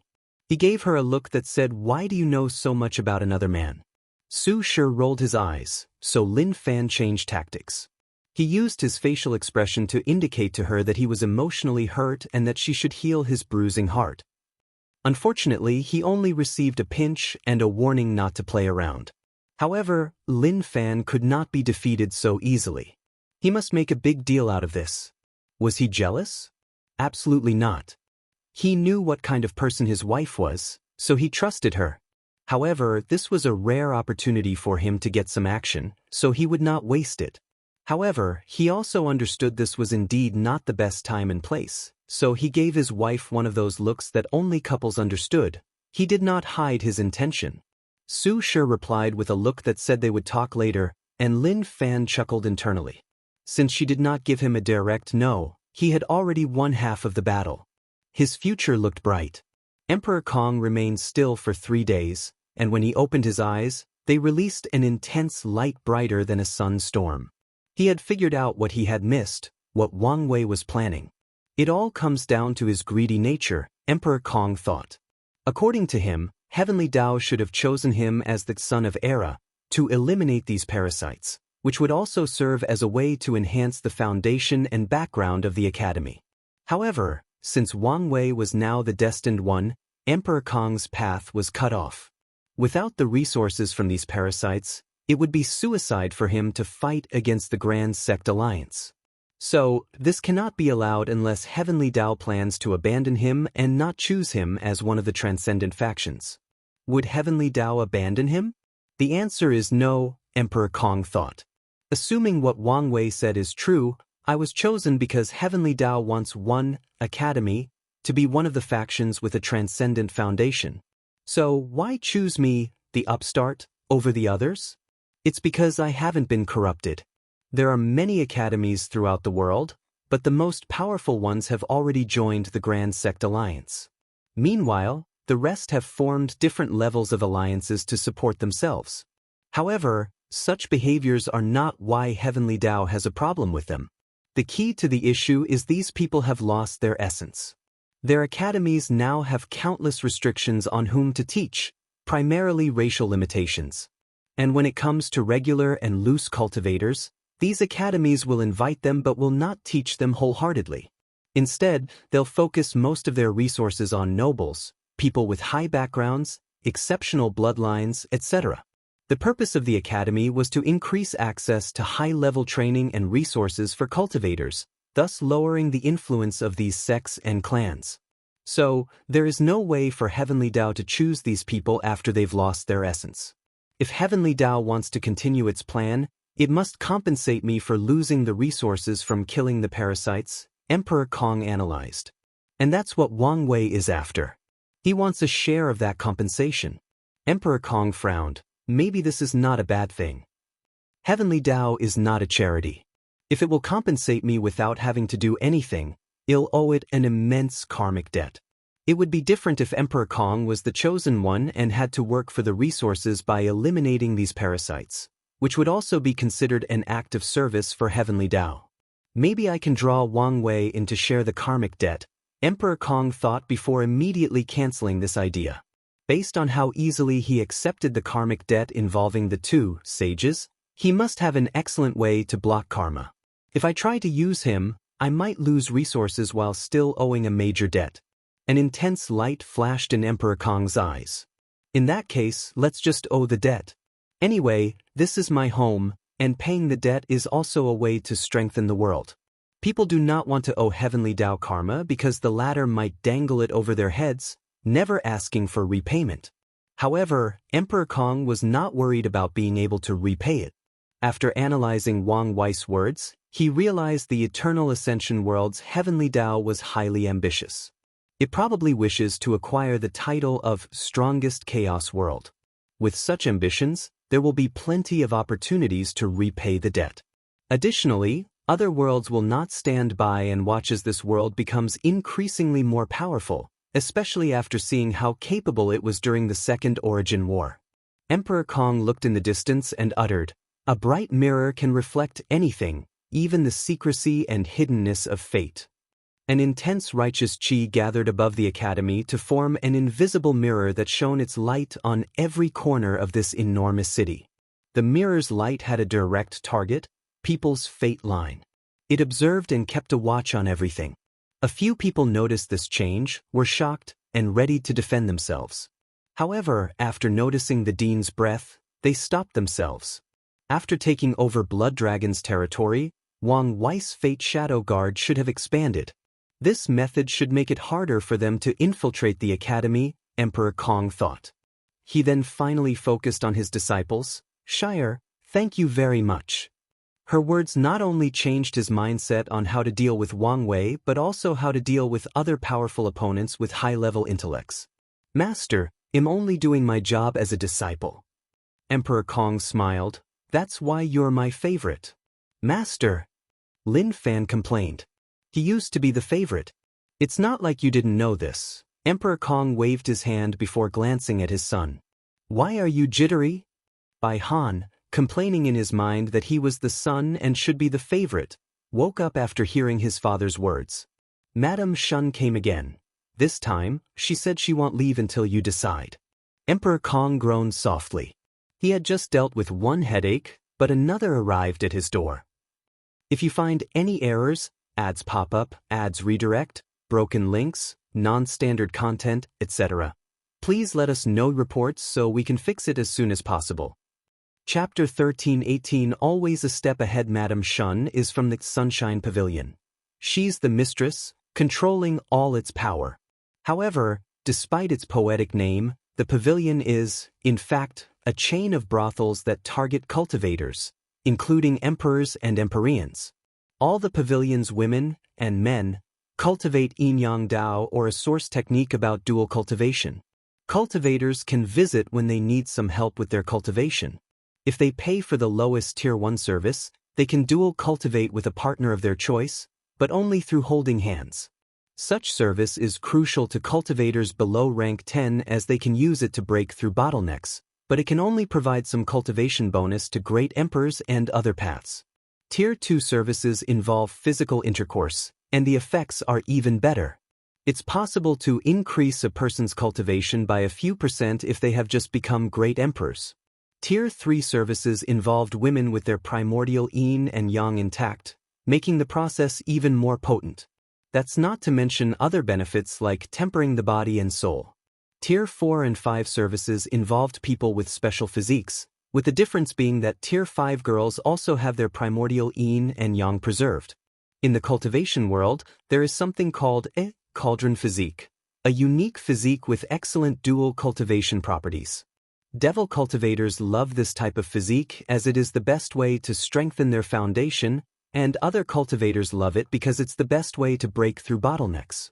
Of course, women despise it because this physique primarily exists in women, and the fate of the cauldron is always terrible. The Sunshine Pavilion provided cauldrons but at an exuberant price.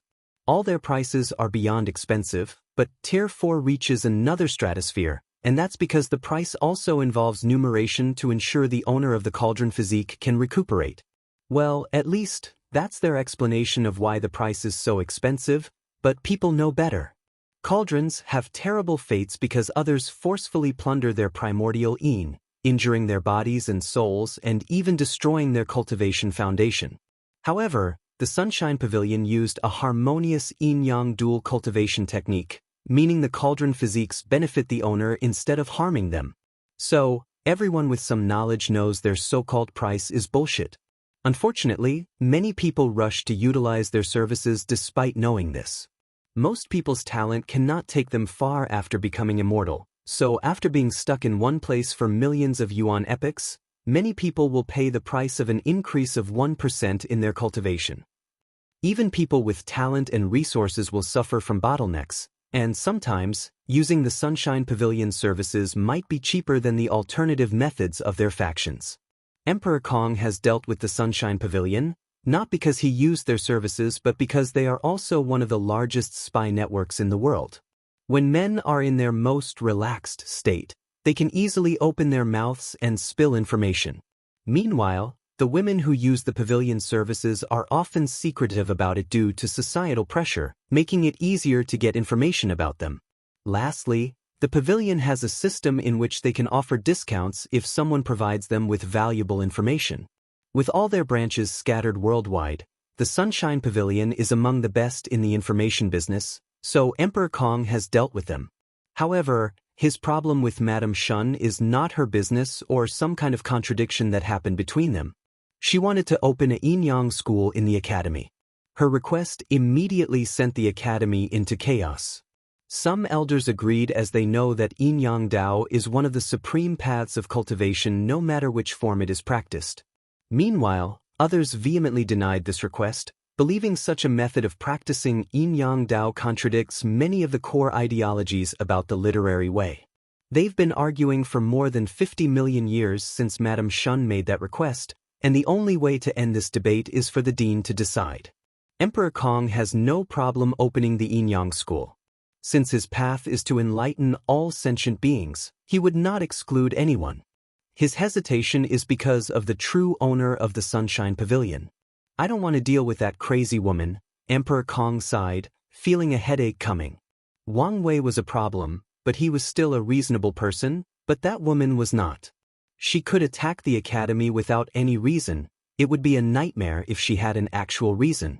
If I don't make a choice soon, that will be reason enough for her to act against me or the academy. Emperor Kong once again felt frustrated. He could not beat her, and he might even suffer terribly if he angered her. All right, I'll deal with her. Master, what are you going to do? Lin Fan asked. He knew how complicated the issue of Madame Shun was. I'll tell her we can start the yin-yang school in the academy's branches as a test trial, Emperor Kong said. That should satisfy her for now while also preventing that crazy woman from having any direct connection to the main branch. Emperor Kong sighed as he flew away. He decided to spend a few days with Master Shang to isolate himself from the world. This should soothe his mind. Then, Hell go on a vacation with his wife. Wang Wei was walking around Origin Seal City with a candy stick in his hand, enjoying himself. He enjoyed the overall feel of the city as the atmosphere perfectly blended a mortal city with a cultivation city. That's how he was about to buy this candy from a stall on the street. Moreover, he didn't know if it was because of his future wife's terrific standards. The food in this place was beyond excellent. Every restaurant he visited in the past few days had its own unique cuisine, techniques, and recipes. Wang Wei stopped as he suddenly sensed something. He looked in the distance, and his vision penetrated endless distance as he saw a bright mirror above the academy's city. Have you figured it out? He shook his head. I'm starting to regret making friends with that little girl, Su Shi. Wang Wei did not mind despite his words, since that's how most friendships in the cultivation world, especially relationships with people of different factions or lineages. The lineage's benefit must come above everything, including friendship. Not a bad move, old man, Wang Wei commented. However, this is not enough to stop me. He raised his hand to condense a few karmic threads, mainly Emperor Kong, Lin Fan, Su Shi, and the Lower Dimension Academy. Emperor Kong owed him much more karma than the latter admitted due to everything he did for the academy in the lower dimension. So, what Wang Wei plans to do is to force him to repay that karma, or he will suffer a potent and immediate backlash that not only damages his soul but also affects his luck. And what's the best way to repay that karmic debt? Of course, it's from that compensation from Heavenly Tao. Wang Wei manipulated the threads to do his bidding, ensuring Emperor Kong would not notice anything until he received the compensation. By then, he'll have no opportunity to delay and must pay immediately. Heavenly Tao is planning for Transcendent factions, but there must be a difference between them, Wang Wei sneered. He had no personal grudge against Emperor Kong or the Academy but must ensure his faction's supremacy in the upcoming era. After all, in this world, more power means more resources, so Wang Wei, who always knew this, never stopped striving for more power and resources for the sect. Wang Wei bit his candy, enjoying the unique sweetness with the ability to improve his mood. If not for his cultivation level, this thing might affect his state of mind, which is truly impressive. This city was truly remarkable. Even the candy maker had some achievements in the Tao of cooking. I'm starting to wonder whether I bragged too much that day, Wang Wei thought. With such an impressive palate, could he create a dish that makes her swallow those words back? He sighed, feeling his future was bleak. Wang Wei headed toward the next restaurant. However, he did not take a few steps when something landed from the sky before him. He saw a beautiful woman in golden metallic armor from shoulder to toe, looking like a Valkyrie from Earthsmith. What can I do for you, young lady? Wang Wei asked, already having a prediction. I've been ordered to hand you this token and a message. You've wasted enough time. Wang Wei's lips twitched. He knew the suffering that awaited him, so he's been delaying for the past few days, trying to enjoy himself as much as possible. However, it seems this future wife cannot wait to beat him up. Wang Wei waved his hand, and the token flew into his palm. The Valkyrie woman did not say anything else and flew away. Meanwhile, Wang Wei sighed before activating the token, disappearing from the middle of the street. If you find any errors, ads pop up, ads redirect, broken links, non-standard content, etc., please let us know reports so we can fix it as soon as possible. Chapter 1319 Arranged Marriage. Wang Wei floated above the air, looking at this new environment. Is this the Origin Seal continent? This place is odd. As soon as he stepped into this world, he found his mind clear, and inspiration about different Daos flashed in his mind. He scanned this place with his divine sense. In terms of size, this continent was approximately 100 times larger than the lower dimension, which is considered small by the upper dimension standard. It's extremely beneficial to cultivate in this place, but the reason for that is not an abundance of Dao Qi, Wang Wei muttered. The concentration of Dao Qi in this place was extraordinary, but it was not the main reason why it was so special. Wang Wei teleported to a forest nearby and started to play with the grass. No way, he muttered as he examined the trees, rivers, mountains, and animals. He then scanned the continent a second time, observing everything on a more profound level. What a brilliant method! he praised. Everything on this continent was made of runes. From the grass to the trees, the clouds, the rain, the air, volcanoes, the ocean, everything was made from different runes, making this place the holy place for professionals. Just by observing a single tree in the Origin Seal continent, these people can gain a deep understanding of wood runes, vitality runes, life runes, and many more. Even the animals are composed of runes Wang Wei studied. She used essence rune to create the body, qi rune to give the body the life energy and other energies for the body to function, and finally, the spirit rune created things like the mind, spirit, and soul. Such a method can be described as true creation, especially compared to the cheap Grand Mist Wheel method. Wu Hong used her Dao to control other Daos, which in this case is creation Dao. With such a method, it's no wonder she could compete for status with the Skill Dao Association. Is this a microcosm of the eternal ascension world? No, maybe the chaos universe? Wang Wei immediately checked after having this idea. His eyes saw a gray river that ran through every fabric of this continent. This river was something he was familiar with, yet it was also different. A river of fate created with runes, Wang Wei thought. It is common knowledge that runes is the language of Grand Dao. But it was after today that he realized what these words truly meant. Wang Wei checked, and as expected, he saw the river of time, a source chi space, heavenly Dao, and even primordial chaos, which surrounded this continent and served as a barrier or protection, and they were all created with runes. Wait, where is Samsara? Wang Wei muttered. He searched and he found it. Did she steal power from the Yama kings? He could tell the samsara of this continent was operating like any others. In other words, anyone who enters this continent will be under the jurisdiction of Wu Hong samsara instead of the ones controlled by Grand Dao and the samsara cardinal. I knew she was capable, but this is something else, Wang Wei sighed. More importantly, she's so ballsy. Damn it, why did I find myself a rose? Has it really been that long, or have I developed a new kink for capable women? I guess it isn't new. Wang Wei shook his head to remove these complicated thoughts from his mind. He focused on the Origin Seal continent. This was the perfect place for him to retreat. By studying this place's runes, he can significantly improve his fate domination Dao.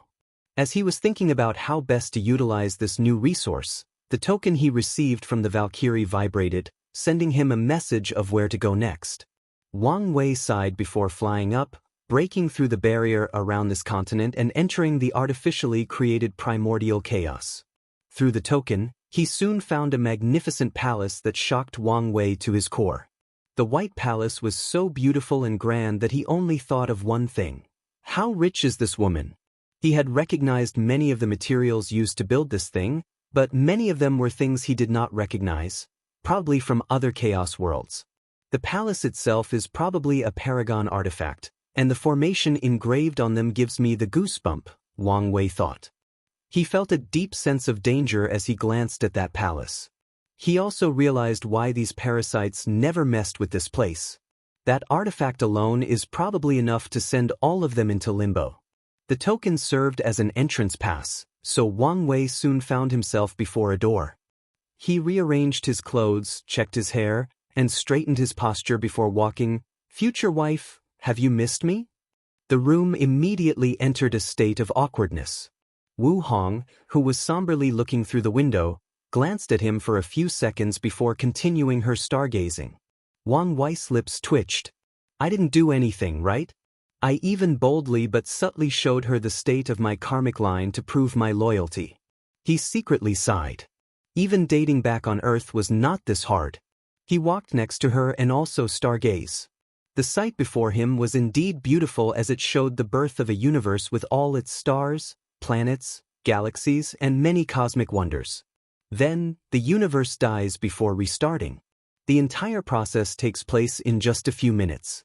In other words, these two used the creation and destruction of a universe as something to stargaze, something to appreciate. After watching this scene for the third time, Wang Wei said, "Come on, use your words. We are all adults, so if you have an issue, let's discuss it." A common dating advice on the internet from Wang Wei's previous life was, Communication is vital in any relationship. That is indeed sound advice, but how many people can effectively use it? Not to mention that this advice rarely mentions that knowing how to communicate is as important, if not more important, than communicating itself. Something has been on my mind, Wu Hong said calmly. Why did you accept the relationship so easily? It's apparent to anyone that you, of all people, would reject any form of fated love. Yet, from her memories, besides some insignificant reservations, you quickly accepted that marriage. Wu Hong looked at him. It can't be because of love at first sight. Rational people like us don't buy into such a thing. So, why did you do it? Since you've accepted it once, why not accept it a second time? That's an interesting question and one I've thought about a lot before, Wang Wei replied. And the answer is much simpler than you think. Before the Supreme Outlaw trial, my relationship was pretty good. She was like a doting mother, and I was like a rebellious child who did not want to follow in their parents' footsteps or arrangement for the future.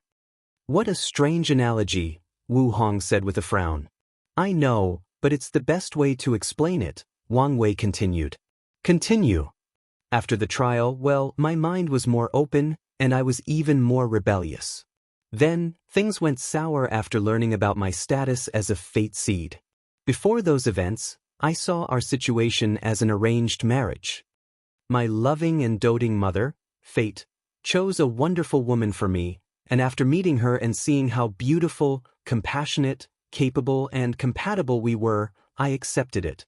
Of course, I'm still the rebellious son. Just because I accepted it once doesn't mean I'll accept it a second time. Then, our relationship worsened, and there was no longer room for reconciliation. Wu Hong took a moment to process these words. Such a strange way to explain the situation, yet it still makes sense, she nodded. So, did you feel any instant connection after meeting her? Not all, Wang Wei shook his head. On the contrary, I feel our relationship is an ill-fated one. That girl will suffer immensely in her life if she gets with me. Oh! Wu Hong felt he was not saying these words without any basis. Tell me more. She motioned for him to sit down before serving tea. Wang Wei felt relaxed, and it was not only because the tea was refreshing but also because the tension in the room had dissipated.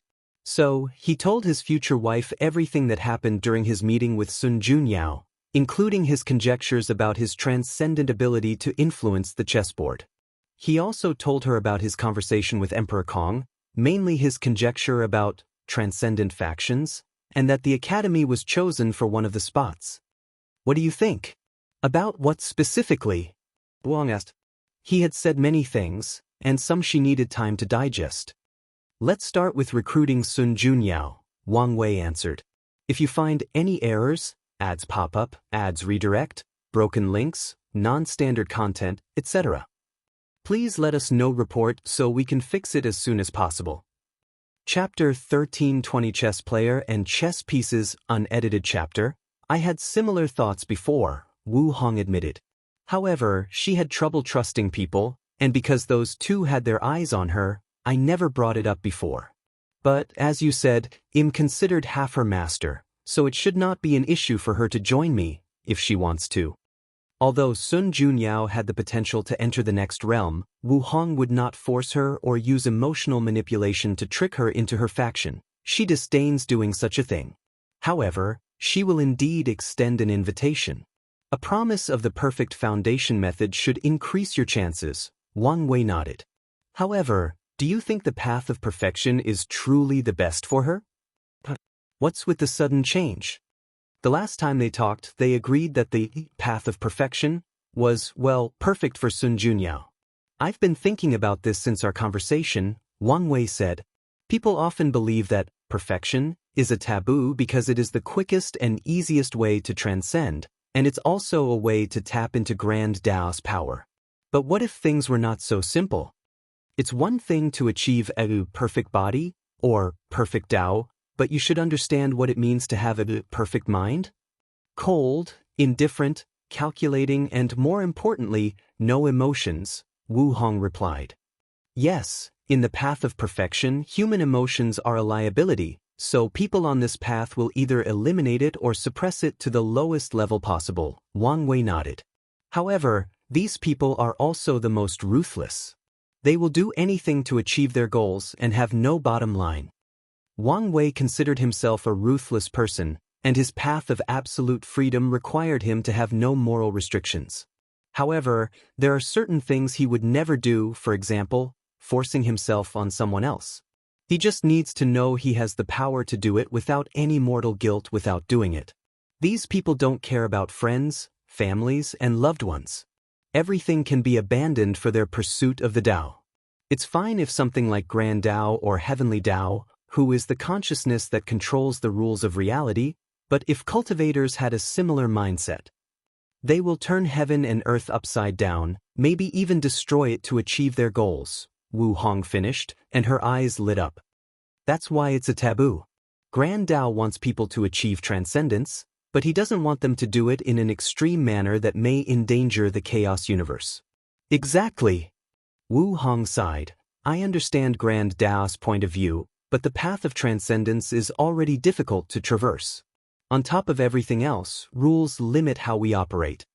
That's why, in the end, cultivators will revolt against heaven and earth. Wang Wei did not say Grand Tao but implied it. The two of them became quiet for a few seconds. This short conversation revealed the trend of the entire chaos universe. Peak paragons will not accept there are certain things they cannot do to reach the pinnacle of the world, and this is even more so for half-step transcendence. Considering that their strength means the rules no longer limit them, it's foreseeable how much chaos the world will be plunged into as Grand Tao tries to suppress and restrict these people, and they try to fight back. Let's not talk about that for now, Wu Hong said. She sensed that their conversation might soon be sensed and be warned. However, without the path of perfection, Sun Junyo's future will not be as bright. Then, a look of realization dawned on her as she glanced at Wang Wei. Yin Yang, your Tao also included freedom, so she can follow your example and walk the path of imperfect perfection. That's a path with more potential. No, better yet, the path, emotional perfection. Emotional perfection? In that case, she would need to change her Tao to 6 emotion 7 desires or focus on spiritual practice.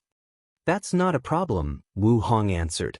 Once she perfects her state of mind, she'll realize her copy Tao is not the best fit for her. I'll then suggest she switches her primary Tao. Wang Wei nodded. Switching primary Tao is a dangerous thing since the cultivator will need to reforge their Tao imprints, change their Tao body and, awakening, transform their soul, and lastly, their cultivation realm might drop, unless they cultivate a sub-Tao to the same level of their primary Tao before switching. Well, we've laid a path for her, but it's up to her whether she chooses to walk on it, Wang Wei said. No matter how much they plan or how extraordinary their ideas are, it's up to Sun Junyao to decide. That's true. Let's not talk about her anymore. What do you think about Emperor Kong? Wang Wei asked. He's indeed a lucky individual, Wu Hong admitted, not hiding her jealousy like Wang Wei. Oh, you never found a wonder of heaven and earth? Wang Wei figured if someone were lucky enough to get such a thing, it would have been his future wife. Only 2 appeared during the previous era, and they were all before I ascended, Wu Hong explained. And I've never found anything during my travels. Well, I did find a few who have already been used, but as you know, those are no longer wonders. What happened to those 2? Wang Wei asked. Although he had read the historical records, he still asked since she might have known more than the sect had given him. A few people used the first one to give birth to Tao children, while the other disappeared. No one knows who took it and even what it did. Do you think the Dusk Emperor took it? Wang Wei asked with bright eyes. You think that's how they became a boundless without following the eternal path? That's one of the most feasible explanations. You may be right that they used a wonder, but it was definitely not that one, Wu Hong explained. They didn't tell you? I thought you guys were friends. Do you tell your friends all your deepest secrets? Wu Hong rebutted. True, Wang Wei nodded. However, he suddenly felt that the Dusk Emperor did not use a wonder. After all, these things become useless after a certain amount of use, so there is no point in keeping it a secret. And if, by chance, there were still a few uses of that wonder, The Dusk Emperor should have used them for her family or close friend or sold them for a high price. Do you have any theory on who took that wonder?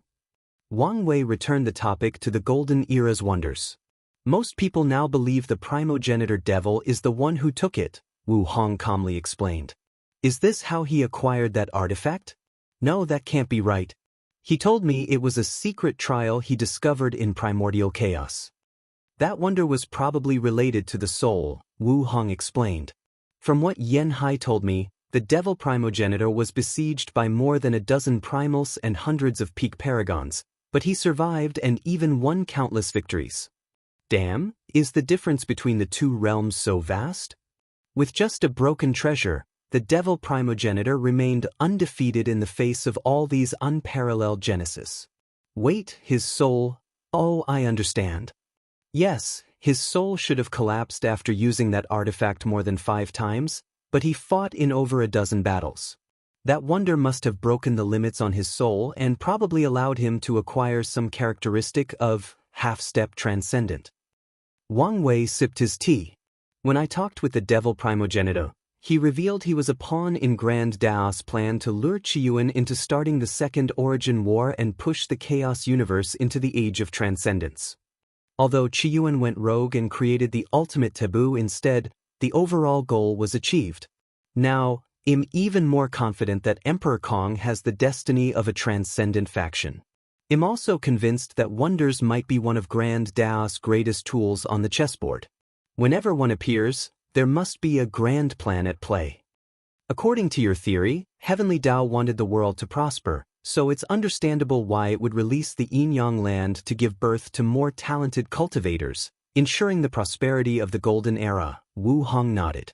Everything is connected, and everyone is either a chess piece or a chess player, Wang Wei sighed. Such simple yet profound words, Wu Hong sighed. Paragons are at the top of the world, so they should be chess players, right? No, they are only more valuable chess pieces. Only by taking a small step into the realm of transcendence can one be considered a chess player, but even they are chess pieces for people of higher levels like the Cardinals or the final boss, Grand Dao. Let's not think about such a depressing thing, Wang Wei continued. Assuming my theory is correct, how many transcendent factions do you think this world can give birth to? If you find any errors, ads pop up, ads redirect, broken links, non-standard content, etc., please let us know reports so we can fix it as soon as possible. Chapter 1321 Transcendent Faction Analysis, Unedited Chapter 7, and if you add those two, a total of 9, Wu Hong replied without hesitation. So much. You underestimate what it means to be half the universe's destiny center, Wu Hong calmly explained. Had we truly become the center, it would probably be enough to cultivate 33 factions, and I'm talking about factions, not individuals. A faction can have multiple half-step transcendence. For example, if Sun Junyao joins the Origin Seal continent, they'll have at least 2. Meanwhile, the Dao opening sect is full of talents capable of reaching that realm, and with all of Wang Wei's ideas, they have a bright future ahead. 9 factions, Wang Wei uttered. Buddhism and Taoism already have a spot. Emperor Kong represents the literary way and the academy. Taoism, Buddhism, and the literary way are the 3 most prominent and widespread religions/philosophies/schools of thought in the chaos universe, usually known as the trifecta. Although my ancestor went rogue, he is the main contributor to the eternal ascension world's destiny and prosperity. Heavenly Dao must pay that karma, so a place will go to us. Wang Wei looked at Wu Hong. It must give you a spot, Wang Wei continued. You can reach that level without the help of destiny, and knowing you probably hold a grudge for what happened with the Curse Master, this might be the best way to appease you. That may be one of the considering factors, but not the greatest one, Wu Hong shook his head. You'll get a spot due to the destiny of Profession Dao. Without how the Origin Seal continent operates, it will be easier for us to train transcendent tier professions. Indeed, Wang Wei nodded. Once Wu Hong reaches the next realm and creates transcendent runes, the Origin Seal continent will reach a, transcendent level among all professions. Don't get cocky, Wang Wei warned. Once Yen Liling achieves half-step transcendent, you'll lose your monopoly over transcendent runes. That girl is indeed talented, but I've never been afraid of any challenges, Wu Hong replied calmly. Not to mention how much I'll achieve by the time she reaches our realm. True, Wang Wei sighed. He regretted not bringing Yan Liling and Li Jun with him to the upper dimension. He did not truly understand how terrifying a late start was in the upper dimension. Sadly, the lower dimension was blocked, so he could not even contact them and warn them to find a way to escape their sentences and ascend as soon as possible. Wang Wei shook his head to remove these thoughts from his mind. That's 5 spots, leaving 4. There is probably a spot for a dynasty, Wu Hong continued. The Way of Fortune dynasty protects ordinary mortals, so Heavenly Tao might give them a spot. Yes, with all these transcendent beings existing in one world, it's a good idea to have one whose interest is invested in protecting the mortals, Wang Wei agreed. So, do you think the Great Qin will have a spot? He'll probably be granted an opportunity to fight for it but not granted it directly, she replied. Oh, the human emperor is a great emperor, but he's not the ideal one, Wu Hong explained. The ideal emperor is Xianxia, the saint emperor of the Great Wen Divine Dynasty. He practices the way of Holy Emperor, also called the Compassion Emperor. Saint Emperor, a ruler that is a saint to his people but a tyrant to his enemy, Wang Wei muttered. He had read about the Saint Emperor and the Great Wen Dynasty. They were part of the dynasty alliance supported by other overlords to balance the power and influence of the Great Qin Saint Court. Such a man is indeed the ideal candidate, Wang Wei nodded. As a holy emperor, it is in his best interest to ensure the safety and prosperity of mortals, which should reassure Heavenly Tao to give him a spot. No matter how weak and insignificant mortals are, they are the sources of talent for all factions. However, once these transcendent factions rise, the mortals might become endangered. The higher the cultivators, the more indifferent they are to mortals, and this situation should worsen once half-step transcendence begins to show up. Not to mention how devastating the slightest confrontation between these beings will be to even paragons, let alone mortals. As such, it's in Heavenly Tao's best interest to choose a faction dedicated to protecting them. Sadly, he's too weak, Wang Wei sighed. The Saint Emperor was only a peak paragon, not a primal. Although he had an overwhelmingly positive image, deep connections, and excellent influence, this did not change the fact that he was weak. There is still hope for him, Wu Hong said. As long as he can use his experience from the taboo to become primal, use his charisma and influence to control the alliance, he might be able to compete for the spot with secret support from the other overlords. You don't sound like you have a high enough faith in him, Wang Wei said. Although I don't like him, I must admit that Ing Zheng is a capable man with deep plans and many secrets, Wu Hong replied honestly. After so many years of interacting and competing with that man, she only finds out his origin goes back to the prehistoric world through her connection with Wang Wei. That's how deep he hides. How much of a chance do you think the Saint Emperor has? Probably 30%. So low. Wang Wei frowned. Xianxia has an unparalleled talent for governance that no other rulers can match, Wu Hong explained. Most dynasties rely on their vast and extended territories to gather luck, but he primarily relied on the people's welfare and happiness. However, if you compare his ability to scheme and plan to Ing Zheng's, you will see that he truly does not measure. Wang Wei squinted. What if we focus on his advantage? After all, the ultimate decision is up to Heavenly Tao, and it may have different requirements. You want to work with him? Wu Hong asked before thinking of something. You want to cooperate with him to spread your mortal rune civilization? That's right, Wang Wei nodded. It's a great way to boost the prosperity of his citizens and show Heavenly Tao he was the best choice. I still don't think his chances of success will be high, Wu Hong replied. Ultimately, the cultivation is about strength and strong preying on the weak. Even if Heavenly Tao granted him that destiny, it's very likely for Ing Zheng to conquer or slaughter him to take it. I still think it's worth a try, Wang Wei said. If I succeed, I can stop the Qin Emperor, but even if I fail, I can delay his rise, and that's good enough for me. Well, it's a good move. You won't have to pay much if it fails, and you can still get some benefits, Wu Hong nodded. Then it's decided, Wang Wei said as he sipped his teeth. What about the other faction? What do you think? Especially the Grand Sect Alliance. As I said before, the skill association is useless, and it's the same with the exchange hall. As long as Emperor Kong keeps his heart of sage and continues training cultivators no matter the background, there is no need for a loose cultivators alliance to be so powerful. The innate demons are the third useless group. The next era will truly be the era when they lose their status and are no longer viable to compete with paragons and fiend gods. Wu Hong moistened her throat. After years of manipulation, the demon race's destiny has become to balance and suppress the innate demons, so they also have no value in the upcoming eras. However, Heavenly Tao might receive a spot just to provide some balance to the human race, but that probability is not high, considering we're the protagonists of the world, and we've done so much. The Divine Faith Heaven's leader is a highly talented person, but their purpose is also geared towards mortals.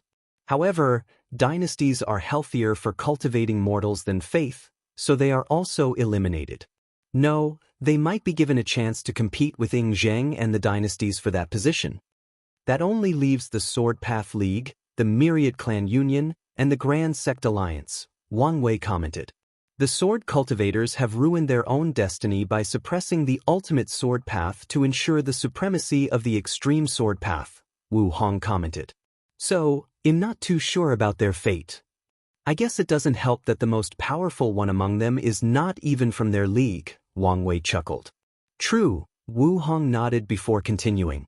The Myriad Clan Union used to serve a grand purpose, steal the chi luck associated with bloodline supremacy from the innate demon gods and transfer it to the human race. Now that the innate demon gods are about to be washed out from history, they might not be of much significance.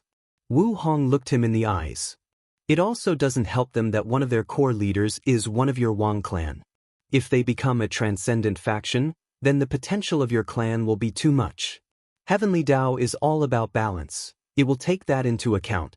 If you find any errors, ads pop up, ads redirect, broken links, non-standard content, etc., please let us know reports so we can fix it as soon as possible. You're tuning in to the Wandering Hero YouTube channel. Don't forget to subscribe and join us on this journey to catch the most captivating stories.